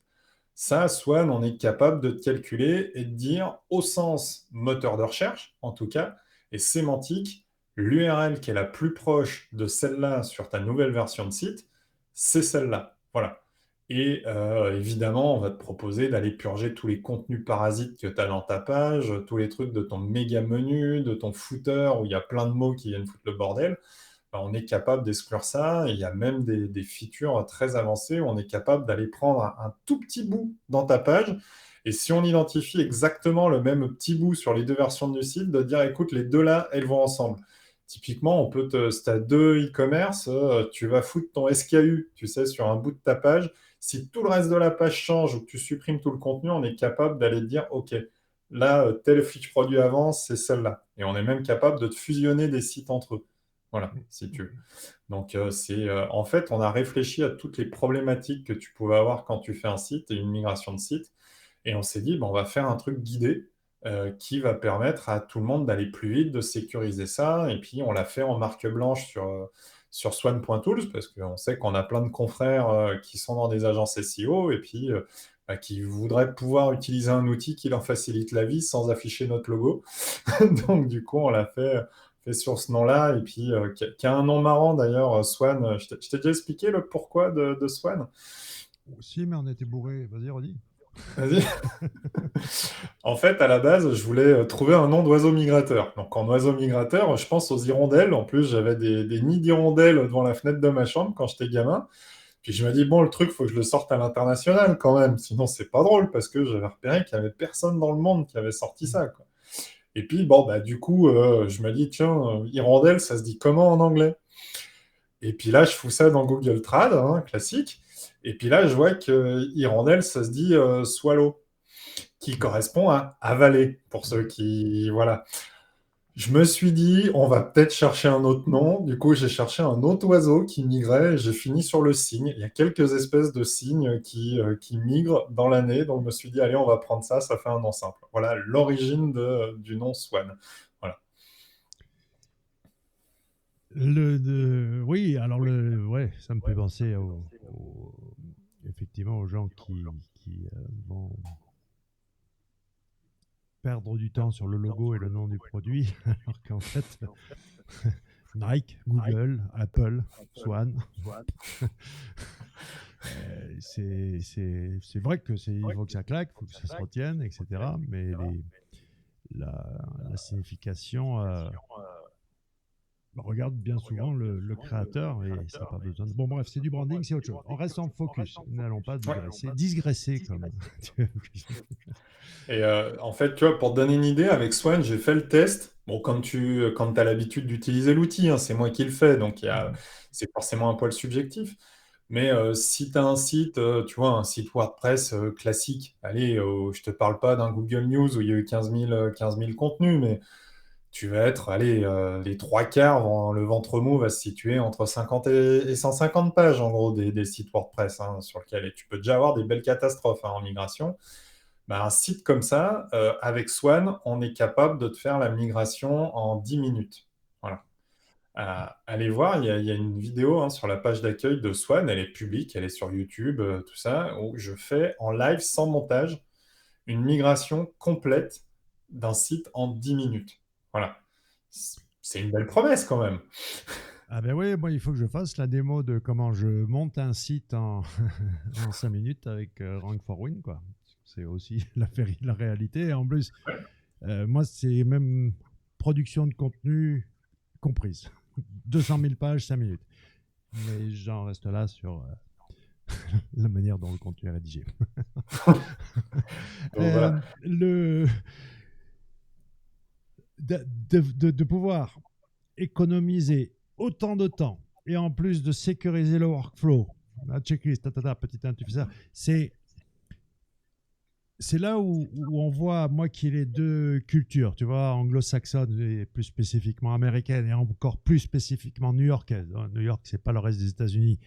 Et de l'autre côté, la culture latine, je vois bien que, ben ouais, chez les anglophones, c'est, tu vois, petit 1, je fais ça, petit 2, je fais ça, petit 3, tac, tac, tac, ils répètent, ils ont vraiment une checklist, ils la suivent, et puis nous, on est un peu plus olé olé, qui va même jusqu'à dire, tiens, waouh, j'ai vu quand j'ai fait cette formation pour comment faire naître un site web, pour repartir sur les fondamentaux, je faisais les tours, j'avais un deck de slides là qui fait sur un jour ou 2 jours où j'expliquais tout ça et j'aurais pu juste le rafraîchir. Et j'ai j'ai vu la difficulté de revenir sur la base, sur les fondamentaux moi-même, parce que comme je te dis, quand tu es toujours, tu vois, le nez dans le guidon et quand tu es sur principalement que du truc un peu compliqué à avancer, bah, tu as tendance un petit peu à oublier ou à plus savoir trop comment formaliser ces choses qui paraissent toutes bêtes, mais qui sont absolument indispensables parce que tu les payes à vie ensuite. Ça, c'est des choix de départ que tu vas regretter toute ta vie. Enfin, toute la vie du site. D'accord. Et surtout, je dis, je répète, quand on fait une mauvaise migration, c'est le facteur numéro un de chute du positionnement immédiate. D'accord. Tu perds plus de 90% de ton trafic du jour au lendemain. La raison numéro une est un problème technique. Et dans ces problèmes techniques, en numéro un vient la redirection. Et avant de nous dévoiler ton top 10, donc des pires erreurs, est-ce que tu pourrais nous parler de quand est-ce que c'est pas forcément nécessaire, les mauvaises idées de migration, tu vois, quand est-ce que c'est pas la peine? Yes. Juste en 2 secondes, tu parlais du côté plan de redirection, mais en fait, l'idée de Swan, je l'ai eu un coup où il y a eu une migration sur un projet où on était juste l'agence SEO, c'était une autre agence qui faisait le WordPress, tu vois. Et il restait sur WordPress, hein, pour le coup, c'est juste, il y avait plein de choses qui changeaient. Et en fait, l'agence a juste pas voulu mettre en place le plan de redirection qu'on avait fourni. Du coup, on s'est retrouvé avec un site qui se pète les genoux, hein. J'ai mis la photo hein, sur un article sur le site de 410, tu vois la courbe. Je demande, bon les gars, mettez-le, mettez-le. J'attends 5, 6 jours, je me retrouve à tout faire à la main. Je fais le plan, derrière, revenu au niveau initial en un jour, quand c'est bien fait. Voilà. Derrière, je me suis dit, bon, allez, plus jamais ça. Et c'est là que j'ai fait Swan, tu vois, typiquement, pour dire, voilà, si tu le fais bien, c'est une opération quasi indolore. Voilà. Donc voilà, mais on reviendra avec plein de petites astuces tout à l'heure pour creuser. Pour répondre à ta question sur les mauvaises idées de migration, bon, on en a déjà donné une tout à l'heure, hein. Typiquement, suivre la mode des frameworks. Tiens, j'ai vu que ça avait l'air vachement bien, j'ai vu Webflow, j'ai vu plein de pubs, on va basculer sur Webflow. Si c'est ça, tu as raison, non, ça dégage. T'as pris un nouveau développeur, il préfère faire du JavaScript, bah allez hop, c'est parti, on part là-dessus. Non les gars, même topo, mauvaise idée. Voilà. React.js. Et après, si tu veux, tu as des choses où tu peux avoir des bonnes raisons de faire une migration, mais tu peux avoir des facteurs qui nécessitent l'intervention d'un SEO dont on peut se passer. Le truc déjà de base, c'est si jamais tu as possibilité que les URL ne changent pas, déjà, essayer de faire ça. En fait, une vraie bonne migration bien réussie, c'est une migration qui ne nécessite pas l'intervention d'un SEO ou d'un plan de redirection. Voilà. Si elle est Et bien faite, déjà, c'est je, ça. Voilà. Je rajoute une mauvaise idée qui est de faire une migration pour changer les URL parce qu'elles ne vous plaisent pas. Enfin, Oui, là, faudrait quand même en vouloir. mais Donc j'en vois, voilà. bien sûr. Ça fait partie des envies de migration parce que j'ai entendu que les URL, parce que mon ASO m'a dit que, bref. Non, non, Alors, s'il a dit ça, c'était pas un SEO, Laurent. On le sait tous les deux. tu sais, tout le monde se dit un peu SEO de nos jours. Non, non, ne changez pas vos URL. Touchez aux URL uniquement en cas d'absolue nécessité. Il y a même, moi, j'auto-décède de certaines de mes préconisations qui diraient, oui, j'aime pas ces URL et elles sont mieux comme ça, mais peu importe, c'est pas grave, ça va marcher quand même comme ça, il n'y a pas de souci.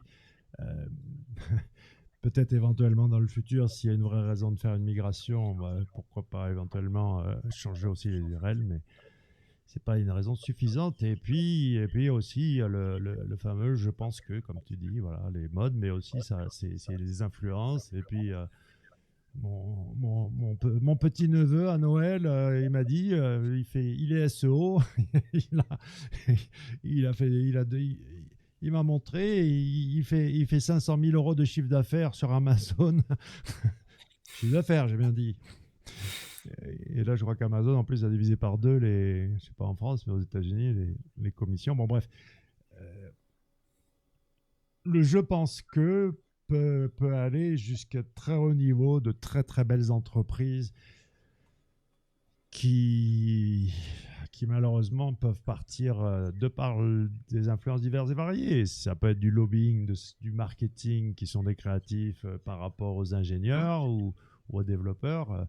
Ça, je le vois en ce moment avec Leica, la marque d'appareils photo, qui est clairement là, c'est le boss qui décide de tout, mais on voit qu'il est très très influencé par le marketing et en plus très très influencé par Apple. Leica, c'est pas Apple, ok. Donc faites gaffe aux marketeurs.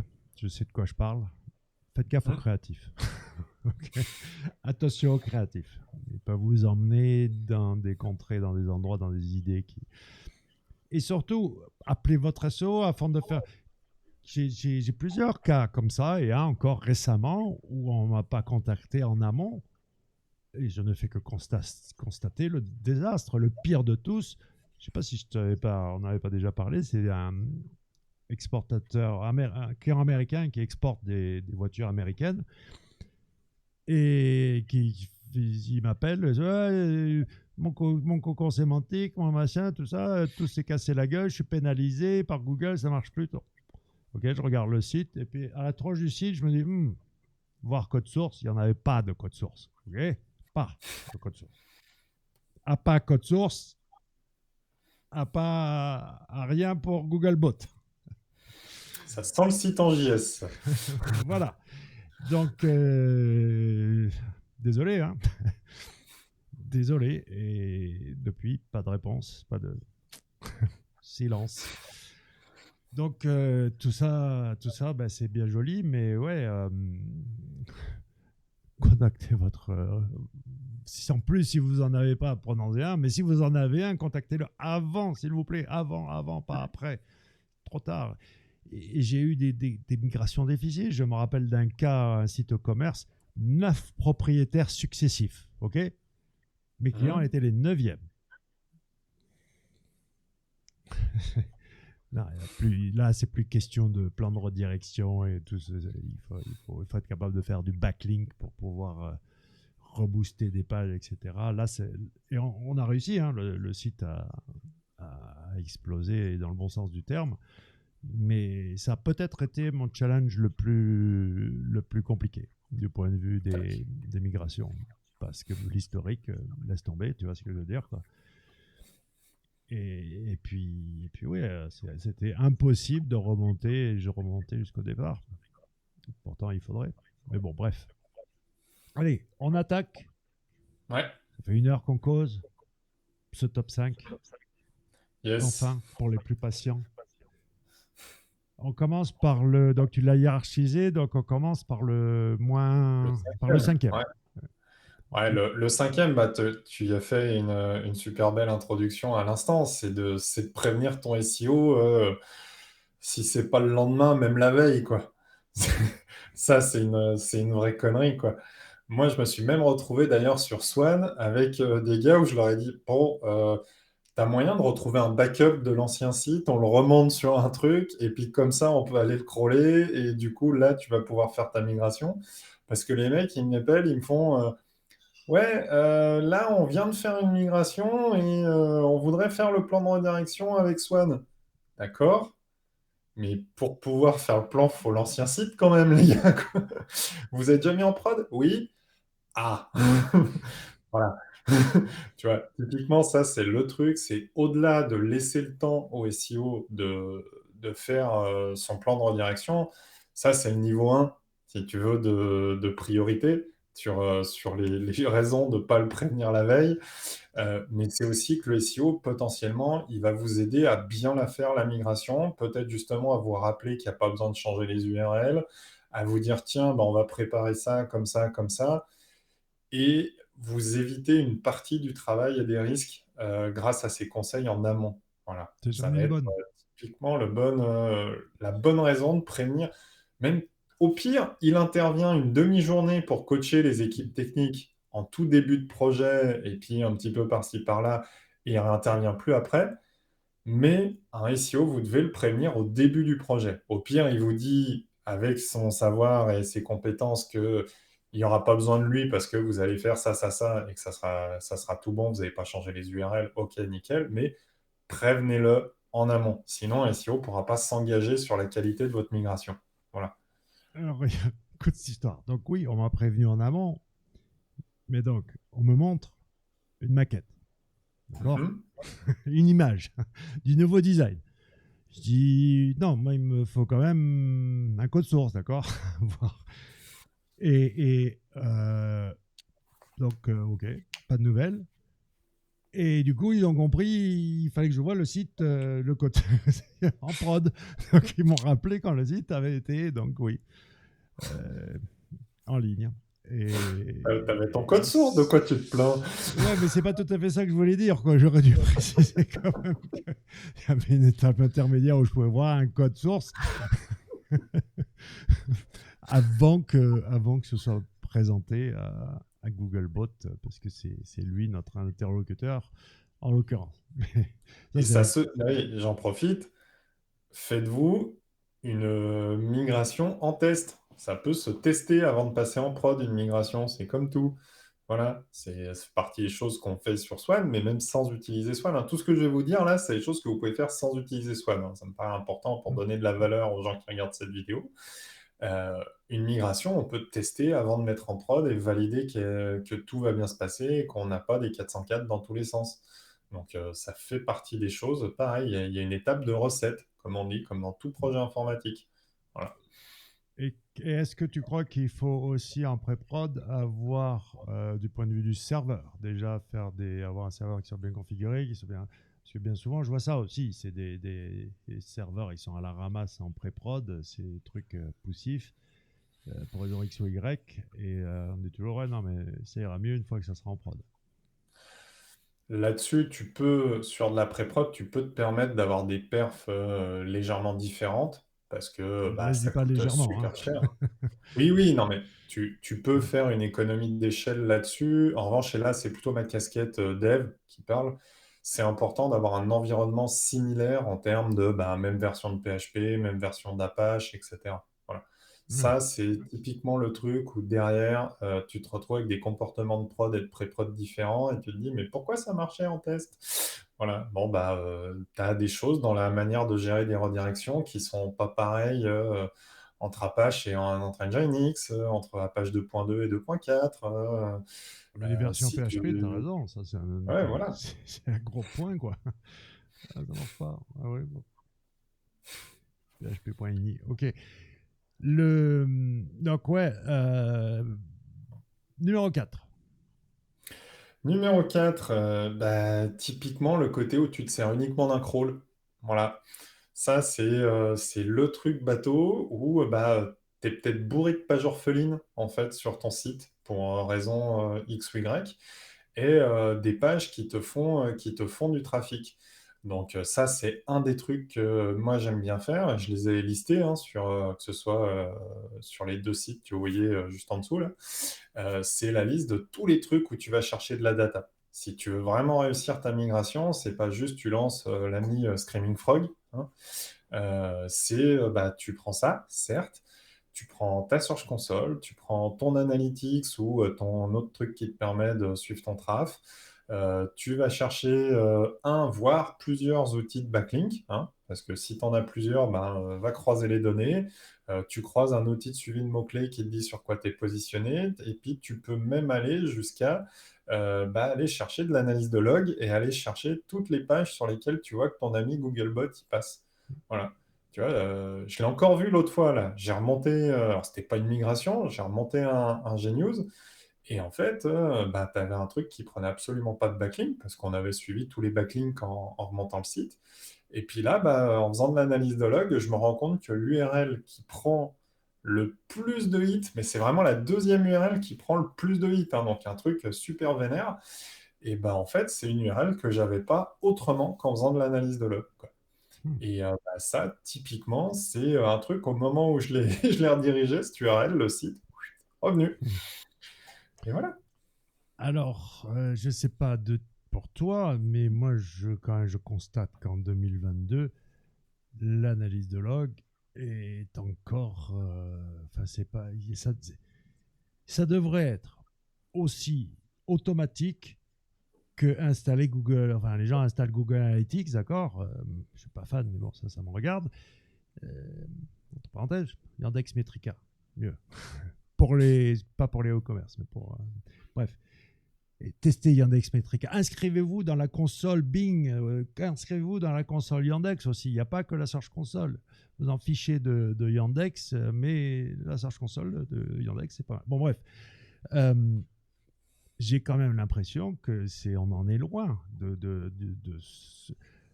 même du point de vue des SO, d'instaurer que c'est obligatoire. Ça fait partie du BABA, SEO 101. Alors attention, deux analyses de log. Il y a l'analyse de log snapshot et puis après il y a le monitoring. Donc ça, c'est deux choses différentes. Mais au minimum, ce dont tu parles, toi, c'est un snapshot. Tu analyses les logs à l'instant T. Clairement, après, t'en parlais pour le SEO technique, hein. Déjà, ça fait clairement partie du SEO technique, pour moi, l'analyse de log, parce que, bah, en fait, tu vas te bouffer des fichiers de ligne, c'est pas le truc sexy, hein. Ça fait pas rêver, tu ne vois pas des trucs concrets quand tu fais une préco, forcément, par rapport à l'analyse de log. Oui, il y a deux, trois trucs concrets, hein. Faut pas me faire dire ce que j'ai pas dit, mais c'est pas le truc le plus visuel ou qui fait le plus rêver côté market en mode effet waouh. Voilà. Donc, c'est pas le truc sur lequel les gens se penchent. Et puis, tu dis log, ça fait tout de suite sysadmin, machin, etc. Et puis, tu as plein de gens qui ont plutôt une température un peu côté marketing. Clairement, ben, ça leur fait peur et du coup, ils osent pas y aller. Voilà. Après, si tu veux, de l'analyse de log, aujourd'hui, tu as plein d'outils hein, dans les payants. Tu as du on-crawl, tu as du SEOlizer, etc. Si tu veux débuter l'analyse de log et comprendre deux, trois trucs facilement, j'ai sorti une vidéo il y a super longtemps. Ça fait un mode, tu vois, tu fais effet retour vers le futur quand tu vois ma gueule dedans. C'est une des premières que j'avais faites, c'est avec Screaming Frog. Ils ont aussi un truc d'analyse de log, Screaming Frog. Personne ne le sait parce que tout le monde utilise que le crawler quasiment. Mais ils ont un truc d'analyse de log où tu peux analyser même gratos 500 lignes dans un fichier. Alors c'est pas énorme, mais si tu veux comprendre comment ça marche, c'est déjà un bon début. Voilà. Pour voir si tu as un petit site WordPress, franchement, 500 lignes de log Googlebot, tu as déjà de quoi voir deux, trois trucs si c'est Bagdad dans tes logs, quoi. Donc clairement, Je t'ai vu faire la c'est une démo bonne plusieurs manière fois. d'aborder le sujet, quoi. Je t'ai vu faire la démo plusieurs fois au sein de Bootcamp.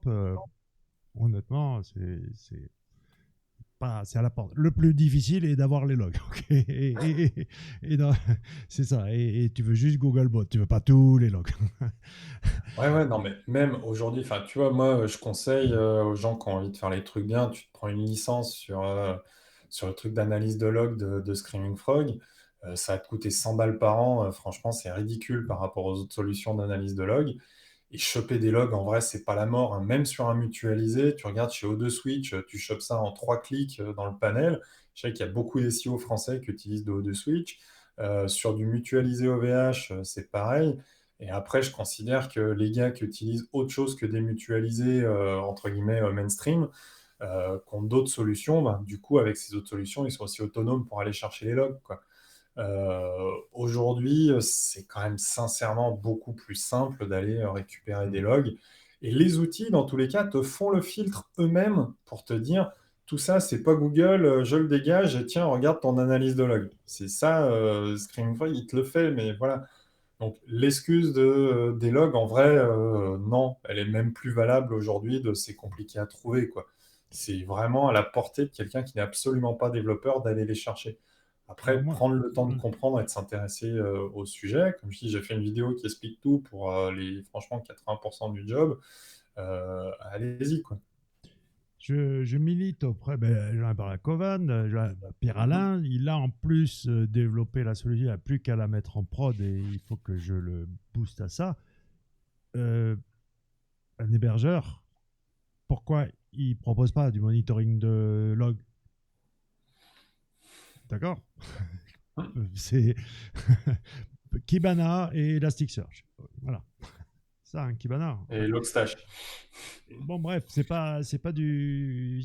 Si moi j'arrive à comprendre ces technos croyez-moi, ça va. Ok. C'est pas. C'est pas la. C'est ça qui est fou. C'est ça qui est fou, c'est que tout est dispo, gratos là, et ces outils très très chers. Désolé Adrien, Motify, désolé François Uncroy, vous êtes mes potes, mais je sais, ouais, voilà, je sais sur quoi est bâti votre techno, et cette techno, c'est les deux que j'ai mentionnés. Bref, ça c'est un point névralgique. J'espère que, pareil, on va le marteler, et à force, pensez que votre interlocuteur s'appelle Googlebot et qu'il vous faut un outil d'analyse de stats, le Google Analytics pour Googlebot. Voilà ce dont on a besoin en tant que référenceur. Ça me paraît tellement logique que je ne comprends pas que ce ne soit pas la norme. Mais bon. Et tu sais quoi? Peu importe que... Tant mieux que les mecs bossent n'importe comment, quand même. Ça nous laisse la place. Voilà, au final. Voilà comment je me dis. J'arrête de se désespérer. Je dis, bon, ben, au final, c'est bien comme ça. Continue, les gars. Ok.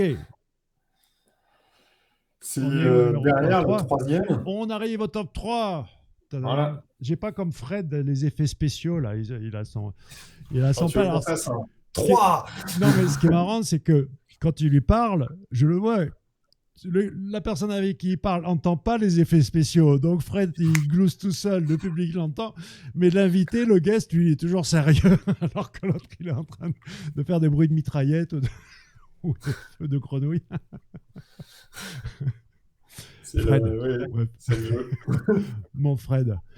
Allez, roulement de tambour. Le troisième, t'as spoilé un petit peu tout à l'heure, c'est de faire une migration quand t'as pas besoin. Voilà. C'est si tu peux éviter de le faire, eh ben, tu évites de le faire. Voilà. Est-ce que tu as vraiment besoin de changer de nom de domaine? Est-ce que tu as vraiment besoin de changer tes URL? Voilà.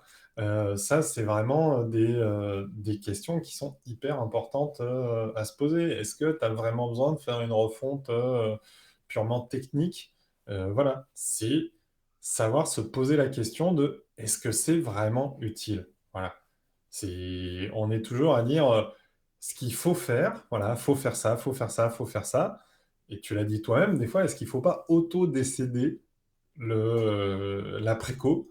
Alors là, dans le cas d'une préco SEO, mais est-ce que des fois, il ne faut pas dire à l'IT, au marketing, à la com ou au patron, non, non, là, on va surtout, tu as une phrase que je crois que tu aimes bien aussi, c'est Do not fix it if it's not broken. Voilà. Clairement, Ouais. il faut s'autoriser à se poser cette question, quoi. Si ça marche, pourquoi tu veux changer, bordel, quoi? Et parce que j'aime pas le back-office.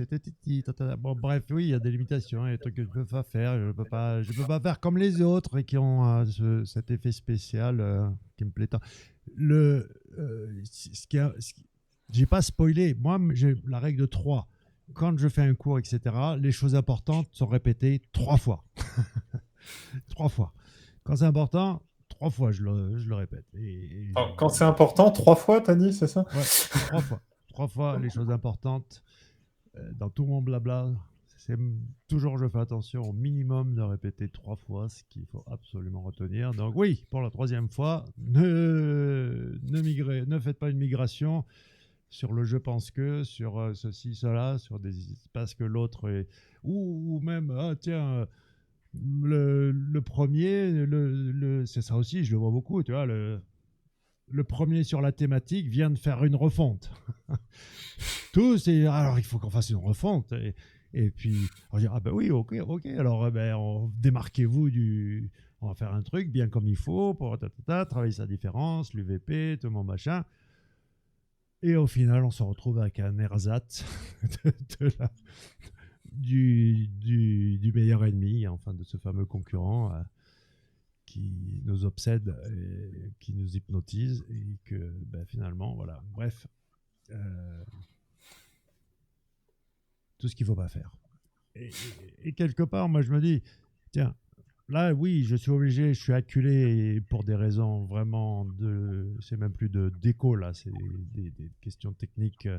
Il faut que je fasse une refonte de mon site, mais je me dis, au final, tous les sites de SEO se ressemblent. Donc, mon vieux site moche, au moins, il se remarque, d'accord. Et ça n'a jamais empêché les gens de me contacter. C'est du B2B, ok. C'est du B2B. T'as pas besoin. Ils sont au-delà de est-ce que ton site il est beau ou pas beau. Les pros, les gars qui sont décisionnaires et qui sont professionnels. Enfin, mes clients, quoi.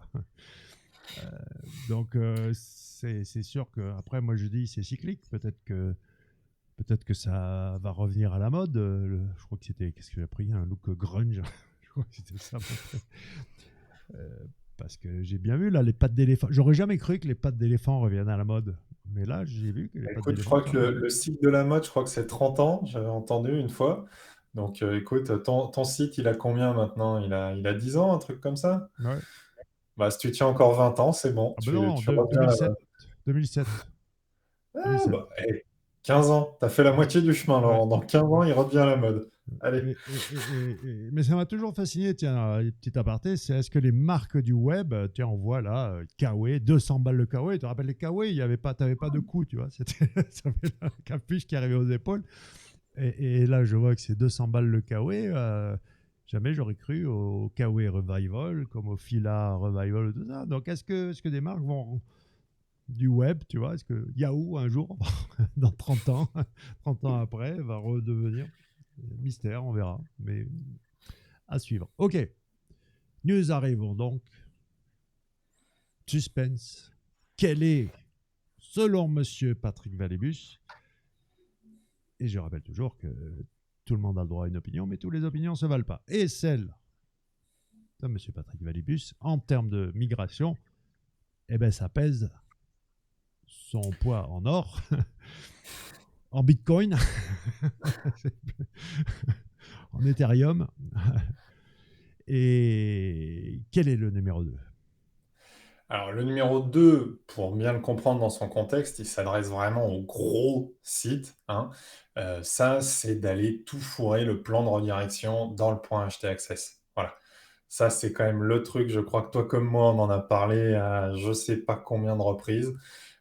Quand tu as un site qui fait 50 000 pages et que tu te retrouves avec presque autant de lignes de redirection parce qu'en fait, tu n'as pas de pattern que tu peux prendre, que tu peux regrouper en mode, bah voilà, c'était telle catégorie, on l'a juste renommé et du coup, tu peux faire une bonne grosse regex et tu as tout qui est géré en 3 lignes. Bah, quand tu es obligé de faire du one-to-one, hein, et ben là, non, tu vas pas tout fourrer dans le point HT Access. Voilà.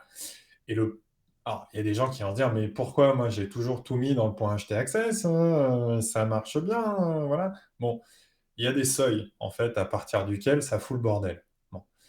Si tu as un WordPress qui fait 30 pages et que tu fais tes trucs, tu te prends pas la tête, tu fous dans le point .htaccess, c'est bon. Y a pas, c'est comme tout, il faut savoir adapter les précaux à leur contexte. Si tu es sur un gros e-commerce ou un gros site de contenu, news, peu importe, et que tu as plein de trucs à mettre, va foutre ça dans le vhost. Voilà. Pourquoi est-ce que c'est différent? On l'a dit tout à l'heure quand on parlait du cache. Le htaccess, c'est stocké sur le disque dur. Alors maintenant, même si ça va un peu mieux avec des disques durs qui sont SSD sur les serveurs, mais ça reste toujours beaucoup moins rapide que la RAM. Et le vhost, donc le vhost, pour ceux qui ne connaissent pas les termes techniques, on va vulgariser un peu.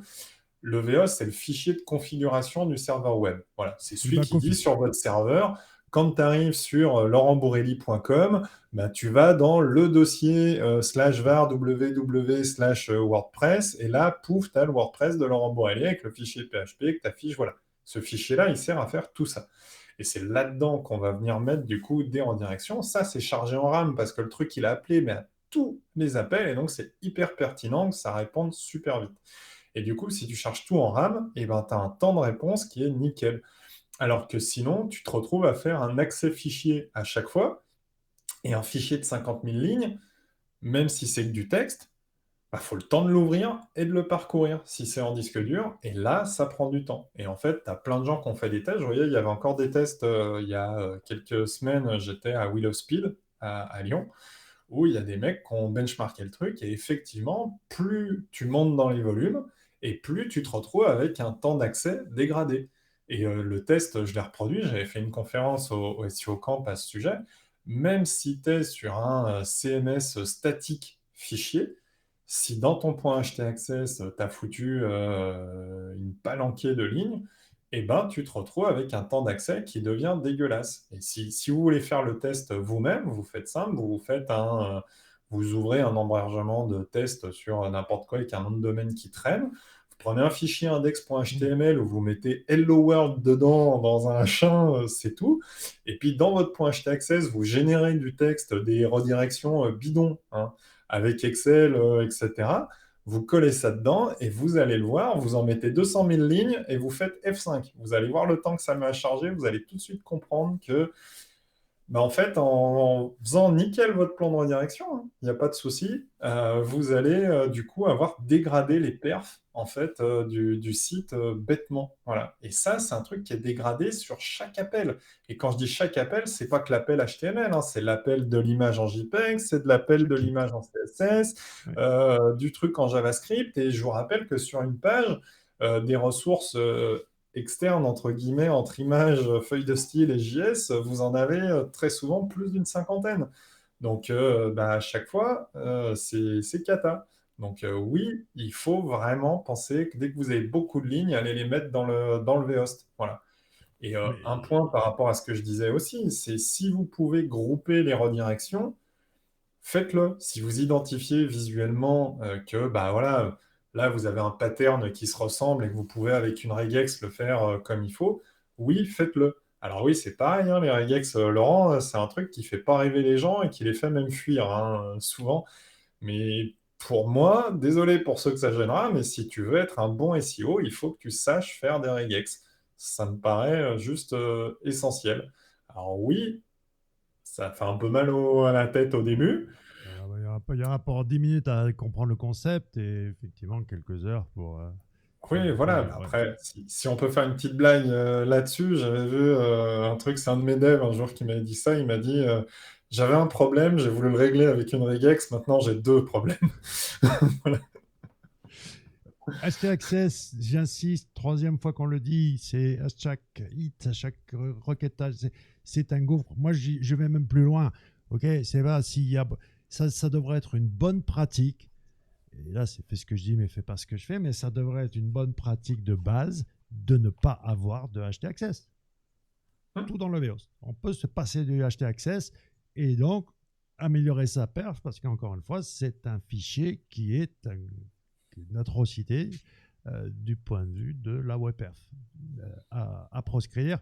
Et c'est une solution de facilité parce que le SEO, de temps en temps, il doit y accéder pour juste rendre des redirections et des trucs comme ça.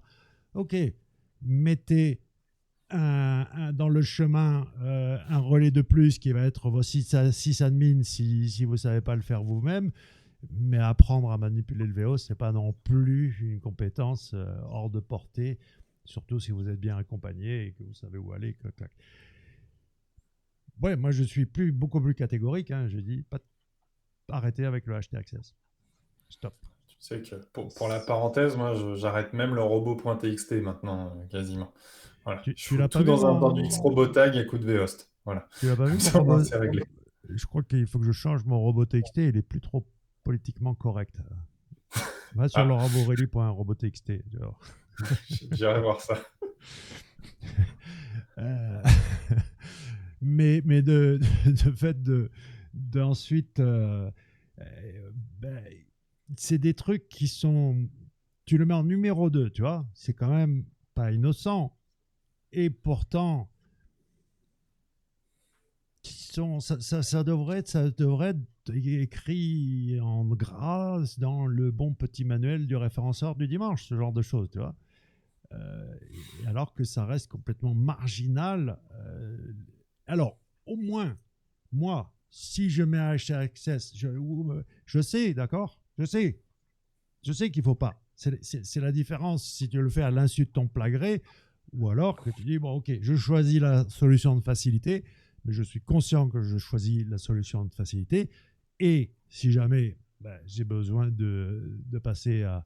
Je connais la vraie solution. Tu vois, c'est ça le truc. Hein. C'est comme les... tu sais, en aménagement ou rénovation, quand tu fais du temporaire qui devient permanent. Allez, on va chez Ikea vite fait acheter un truc et 15 ans plus tard, le contreplaqué qui est tout tordu, il commence à... Ah ouais, mais tu vois, c'est un truc que les gens font pas aujourd'hui. Tu veux faire un audit de WebPerf. Tu vas faire quoi? Tu vas demander Rapproche-toi ce du que c'est micro, qu'il y a comme. le temps Si tu d'éloigner. fais un audit de WebPerf, non, je me mets en arrière, je suis confort, qu'est-ce que tu veux. Tu fais un audit de WebPerf, tu vas faire quoi? Tu vas aller sortir machin, GTmetrix, etc. Pour aller voir, et puis tu vas demander la taille du serveur déjà si tu vas un peu plus loin. Et tout ça, tu vas te dire, ah ouais, il y a un temps de réponse qui est pas ouf, faudra ajuster ça, mais connectant FTP, htaccess, clic droit, ouvrir. Voilà.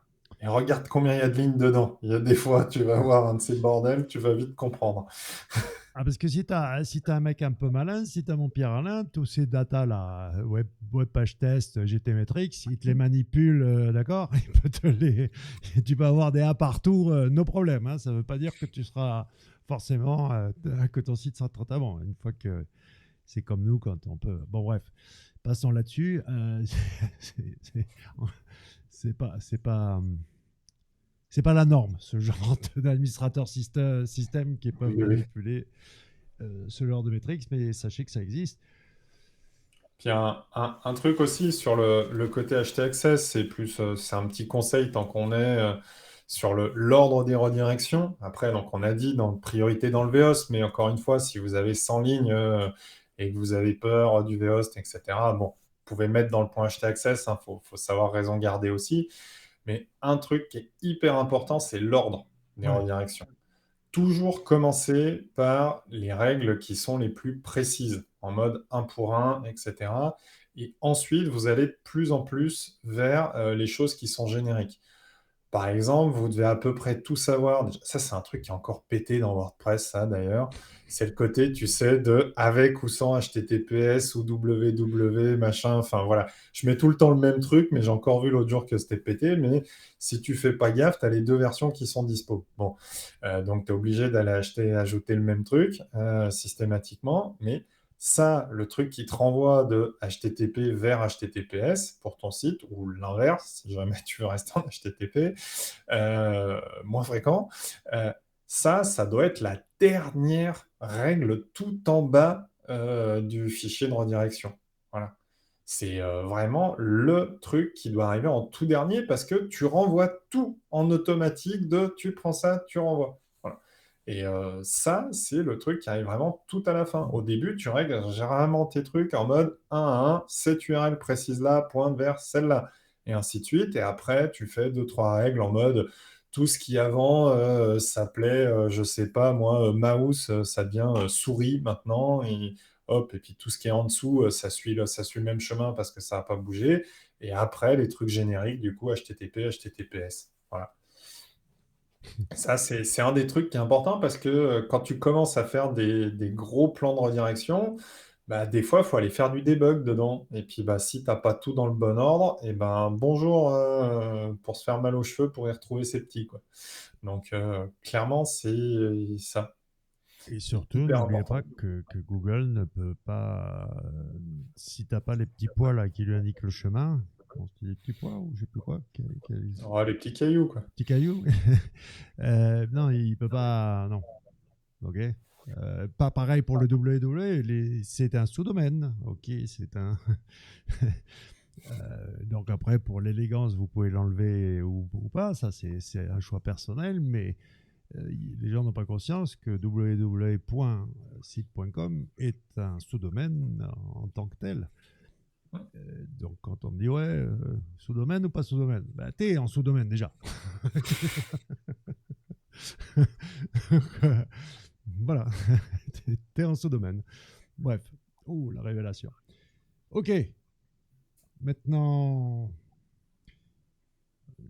double roulement de tambour plus la fanfare et l'orchestre symphonique pour le numéro un, l'horrible vérité derrière la migration de site. Et Quelle est bah, la pire des celle-là, arnaques? la numéro un, on va faire très simple, hein, c'est le truc. On va dire que vous arrivez en mode pompier sur une migration qu'on vous a appelé en dernier moment. S'il y a un truc que vous devez faire dans les choix difficiles, tu sais, tu arrives après, c'est la cata. Qu'est-ce que tu peux faire pour essayer de sauver les meubles? S'il y a un truc à faire, c'est la redirection des backlinks. Voilà. C'est le truc, si c'est oublié, c'est le plus dramatique, clairement. Et le reste, il pourra retrouver ses petits. Google, ça prendra du temps, vous allez perdre du temps, de l'argent, du chiffre d'affaires, tout ça, mais ça pourra retrouver ses petits petit à petit. Bon. Euh, En revanche, il y a un truc où il ne faut pas faire l'impasse, c'est tout ce qui est backlink, vous rediriger. Et ça fait écho quelque part à la toute première, que c'était la... Non, c'est la quatrième que je disais, où il ne fallait pas rediriger que ce qui est avec un crawler. C'est que potentiellement, au moment où vous allez faire votre migration, et ben en fait, votre crawler, il ne va pas trouver certaines pages qui sont déjà en 404 et qui reçoivent des liens. Et du coup, ben, vous allez pouvoir potentiellement du coup, faire une migration où vous allez ressortir plus haut qu'avant parce que ça va être l'occasion de vous dire, attends, est-ce que je n'avais pas supprimé des pages un jour sans faire de redirection et puis choper des backlinks? Voilà. Il ne faut pas oublier que le web, c'est un graphe, hein. Donc un graphe, c'est quoi? C'est une toile, c'est du maillage, c'est des liens. Voilà. Et ben, Google, ni c'est des plus ni vecteurs, moins que hein. si Google, quand il se balade sur le web et qu'il y a un truc qui lui dit de venir vers chez vous et que ça ne marche pas, et ben là, c'est la même merde. Voilà. Donc, faut surtout pas oublier de rediriger ces foutus liens. C'est vraiment le truc le plus crucial, quoi. Et surtout si vous dépensez du budget netlinking, ce qui est quand même le truc qui coûte quand même parmi les trucs les plus chers. Oui, vraiment, s'il y a un truc à prioriser, si vous devez faire le truc en catastrophe un samedi soir à minuit, qu'on vous a appelé, que c'est un massacre, pour le lundi matin, c'est les backlinks en priorité. Voilà.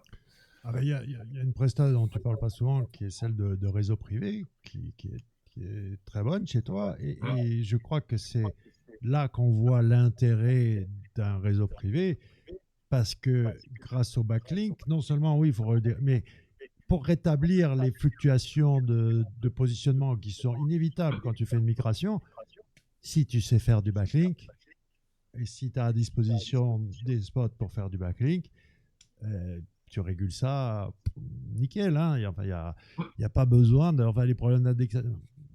Backlink. Ok. Backlink, Et tu backlink, sais qu'à backlink. propos de liens, tu vois, moi, ça, c'est une de mes astuces pour accélérer, en fait, les migrations et les prendre en compte. Un jour, c'était lors d'une migration, c'est le moment où je suis passé, mon nom de domaine historique, c'était valib.us. Tu vois, je m'étais amusé à faire un petit jeu de mots avec les noms de domaine américains. D'un moment, j'en ai eu marre d'essayer de ranker sur de la langue française avec un nom de domaine US. Bon, Alors la vanne était marrante. J'ai gardé l'email depuis. C'est toujours patrick@valib.us parce que ça fait toujours marrer les gens et j'aime bien. Tu vois, il faut savoir faire des choses différentes, tu le disais tout à l'heure. Mais quand je suis passé sur 400 Gone, en fait, le problème, c'est que ma migration, je l'ai trop bien faite. Tu n'avais plus un truc qui dépassait, tout était redirigé. Et en fait, ça mettait du temps à repartir. Et en fait, le moment où j'ai tout débloqué, c'est quand je me suis retrouvé à faire un plan de site HTML, tu vois, sur mon nouveau site, qui pointait vers les anciennes URL. Parce que du coup, Google, il avait plus d'occasion d'aller voir tout un tas d'URL et ça traînait.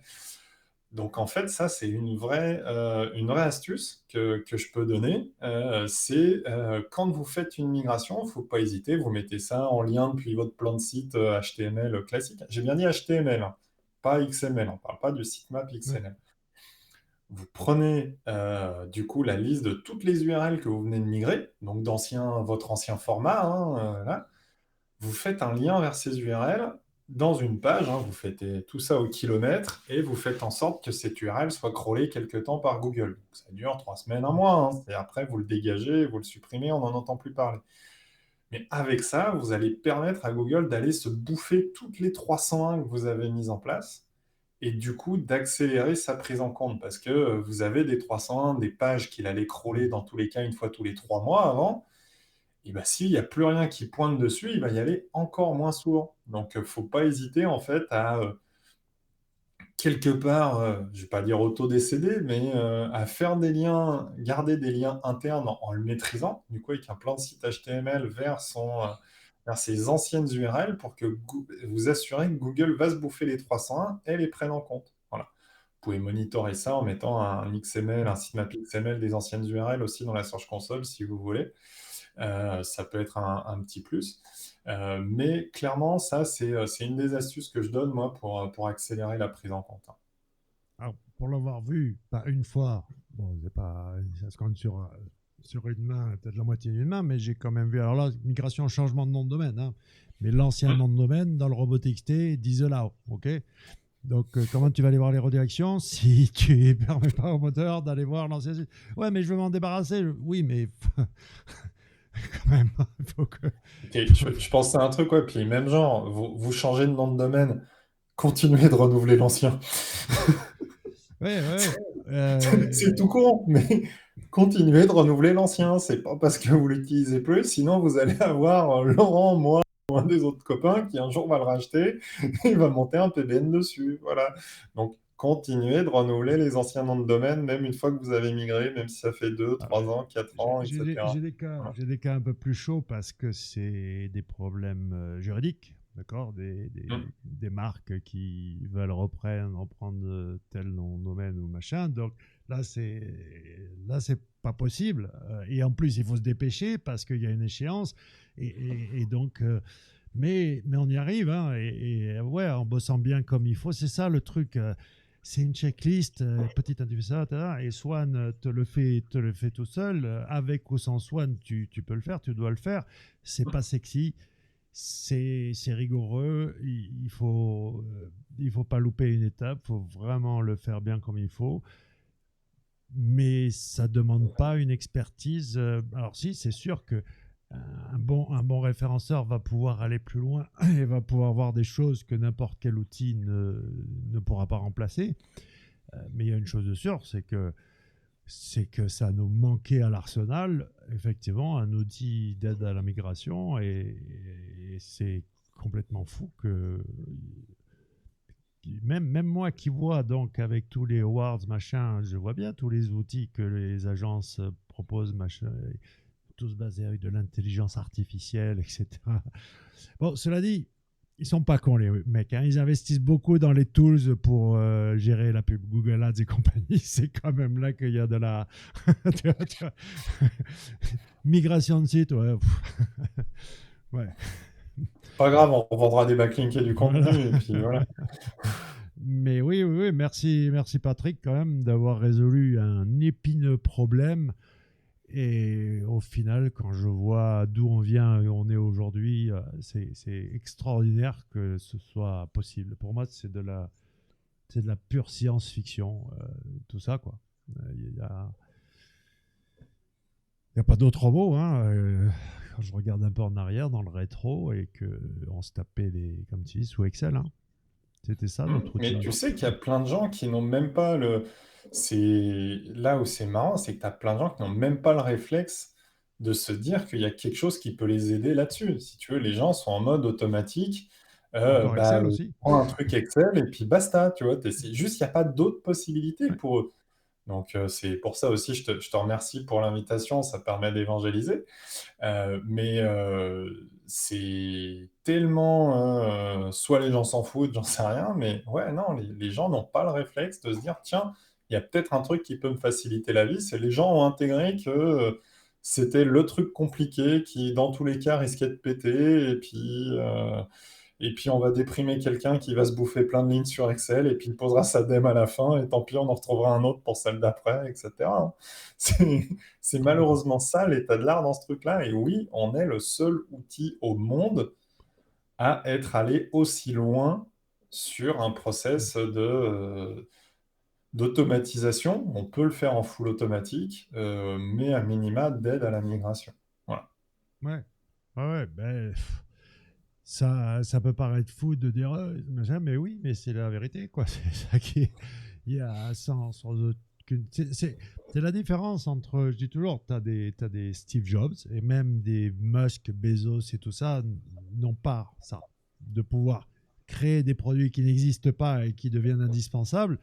Et que tu aimes ou pas Apple, je m'en fiche. C'est quand même la seule boîte au monde qui a créé 5 révolutions sociétales Mm. sur la base de leurs produits profondes, d'accord. Vraiment des changements de ça dans l'humanité, enfin, il y a une poignée d'individus comme ça. Le reste d'entre nous, y compris Musk et Bezos, ne font que résoudre des problèmes existants. Et ça suffit déjà pour faire de belles choses. Et bien, et ce qui est fou, c'est ça, c'est que tout est ce savoir qui était réservé à des sachants auparavant est aujourd'hui à la disposition de tous.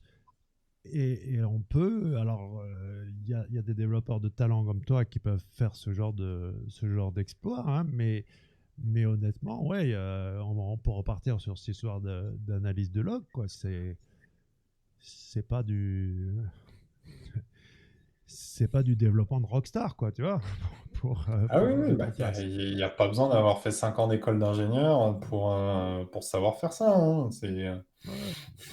Pareil pour un crawler. Vas-y, moi, je suis arrivé à faire mon propre crawler, quoi. Je veux dire, honnêtement, tout le monde peut le faire. Il n'y a pas de souci, quoi. Après, je fais l'idiot, mais je sais quand même, quand j'ai commencé bon, avec le logo. Tu sais même pas ce que le logo, toi. La petite tortue que tu disais, c'était pour apprendre le code aux enfants. Tu disais à la tortue, va en haut, de 3, va à gauche, machin. Après le basique, puis après Pascal, Turbo Pascal, C++, après Objective-C. PHP, mon problème, j'avais jamais kiffé PHP. J'étais toujours allergique. Mais je sais le lire, je sais lire JavaScript. Donc je ne peux pas partir d'une feuille blanche, mais je peux utiliser un code et le modifier. C'est débugger qui est chiant. Je ne sais pas comment vous faites pour débugger, les gars, mais ça aussi, c'est un problème. Apple est très fort à Xcode et ils mettent l'accent. Ils aident vraiment les développeurs à débugger le plus possible parce qu'ils voient bien que c'est là la merde, quoi. Toi, tu n'avais pas Tilt Magazine où tu devais recopier des centaines de lignes basiques pour avoir ton jeu vidéo et qu'à la fin, ça marchait pas. Ok, ça marchait pas. Et que c'était pas un problème de copier-coller, c'était que leur code il était pourri sur Tilt Magazine. Donc il fallait que tu démerdes. Hein, si tu voulais jouer à Space Invaders, fallait, fallait apprendre. Donc le truc, c'est que c'est qu'aujourd'hui, c'est de la science-fiction pour moi, ce qu'on a à disposition. Et ça ne fait que commencer, c'est ça aussi la folie, c'est on est qu'au début, quoi. Hein. Tu te rends compte de ce qui nous attend? Et on Ah bah aura vu, nous on faut... sera parti de rien, de zéro, et on aura vu toute cette évolution. Et euh, t'étais déjà vivant quand il y avait le téléphone avec Ouais, j'en les avais ronds un là, tu sais, que tu devais parent, rembobiner. L'ingénieur qui a Bref, qui était l'abruti derrière ce projet. Ah, je me souviens, j'avais un copain qui était venu un coup, fallait qu'il appelle ses parents pour rentrer après, il ne savait pas s'en servir. Ouais. Moi, j'avais une petite histoire avec mon fils chez le brocanteur, le père, et le gamin, il était hypnotisé. Il était là, à genoux, devant ce téléphone, et il était là, what the fuck? Bref, c'est ce simple message que je veux transmettre. Et l'exemple du téléphone, et voilà, c'était cassé ce système de devoir repartir au zéro pour faire un chiffre à chaque fois. Et là, pareil, l'architecture de site web est cassée, le cocon sémantique est arrivé, la migration, ça n'a jamais marché, poum.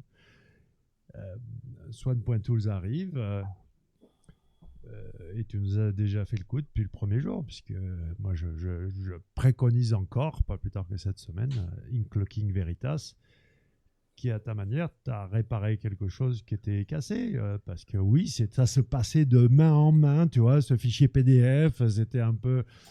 Alors que c'est idiot, quoi, c'est 4 lignes de code. Que c'était... Là, pour le coup, c'est quand tu veux... C'est toujours quand tu montres les lignes de code, les gens sont là, ah bon, c'est tout. Ouais, Faline Clocking Veritas, c'est un peu plus touffu. Oui, Mais non, mais je te parle, tu vois, oui, des 4 oui, lignes si tu veux mettre mon code, quoi. Voilà, le code ouais. que tu connais. Il n'y a rien de fantasmagorique. Bon, Mister Patrick, C'était Laurent. on y va, ça fait 2 heures. Ouais. On pourrait faire plus. Mais moi, je me dis que c'est ce que je disais à Elliot l'autre jour. C'est ça, déjà, on aurait dû le faire depuis bien longtemps, mais bon, il n'est jamais trop tard. Et puis surtout, je crois que tu fais partie de ceux que j'aimerais bien avoir de manière récurrente. Eh C'est ben ça écoute, qui. je paye ma taxe d'habitation chez Durf depuis quelques temps. Je peux venir la payer chez toi aussi si tu veux, avec grand plaisir. Le seul que j'ai récurrent, c'est mon tout premier invité, Sylvain Perronnet. Parce que ça, c'est facile. Tu vois, c'est à la date d'anniversaire. On sait que c'est à l'approche de Noël. Donc, tous les deux, on se réveille un peu. Voilà, et on dit hop, anniversaire podcast. Et donc, mais c'est vrai aussi que tu fais partie de ceux qui font des choses, d'accord? C'est ça qui m'intéresse, c'est que je sors de le podcast référencement à la base, c'était pour faire découvrir des gens qui avaient du talent dans la communauté, mais qui n'étaient pas encore visibles. Ça va, je l'ai fait depuis suffisamment d'années, je le fais encore, mais il y a surtout des gens qui font et qui n'arrêtent pas de faire et il faut. Et puis en plus, là, c'est pour le bien de tous, quoi. C'est de l'évangélisation qu'on fait. C'est pas la promo de ton tool. C'est clairement là, il faut. Ça devrait être inscrit en marbre dans le BABA, dans SO 101. Le bon petit manuel du référenceur du dimanche devrait intégrer ces histoires de log, ces histoires de migration, etc., etc. C'est trop important.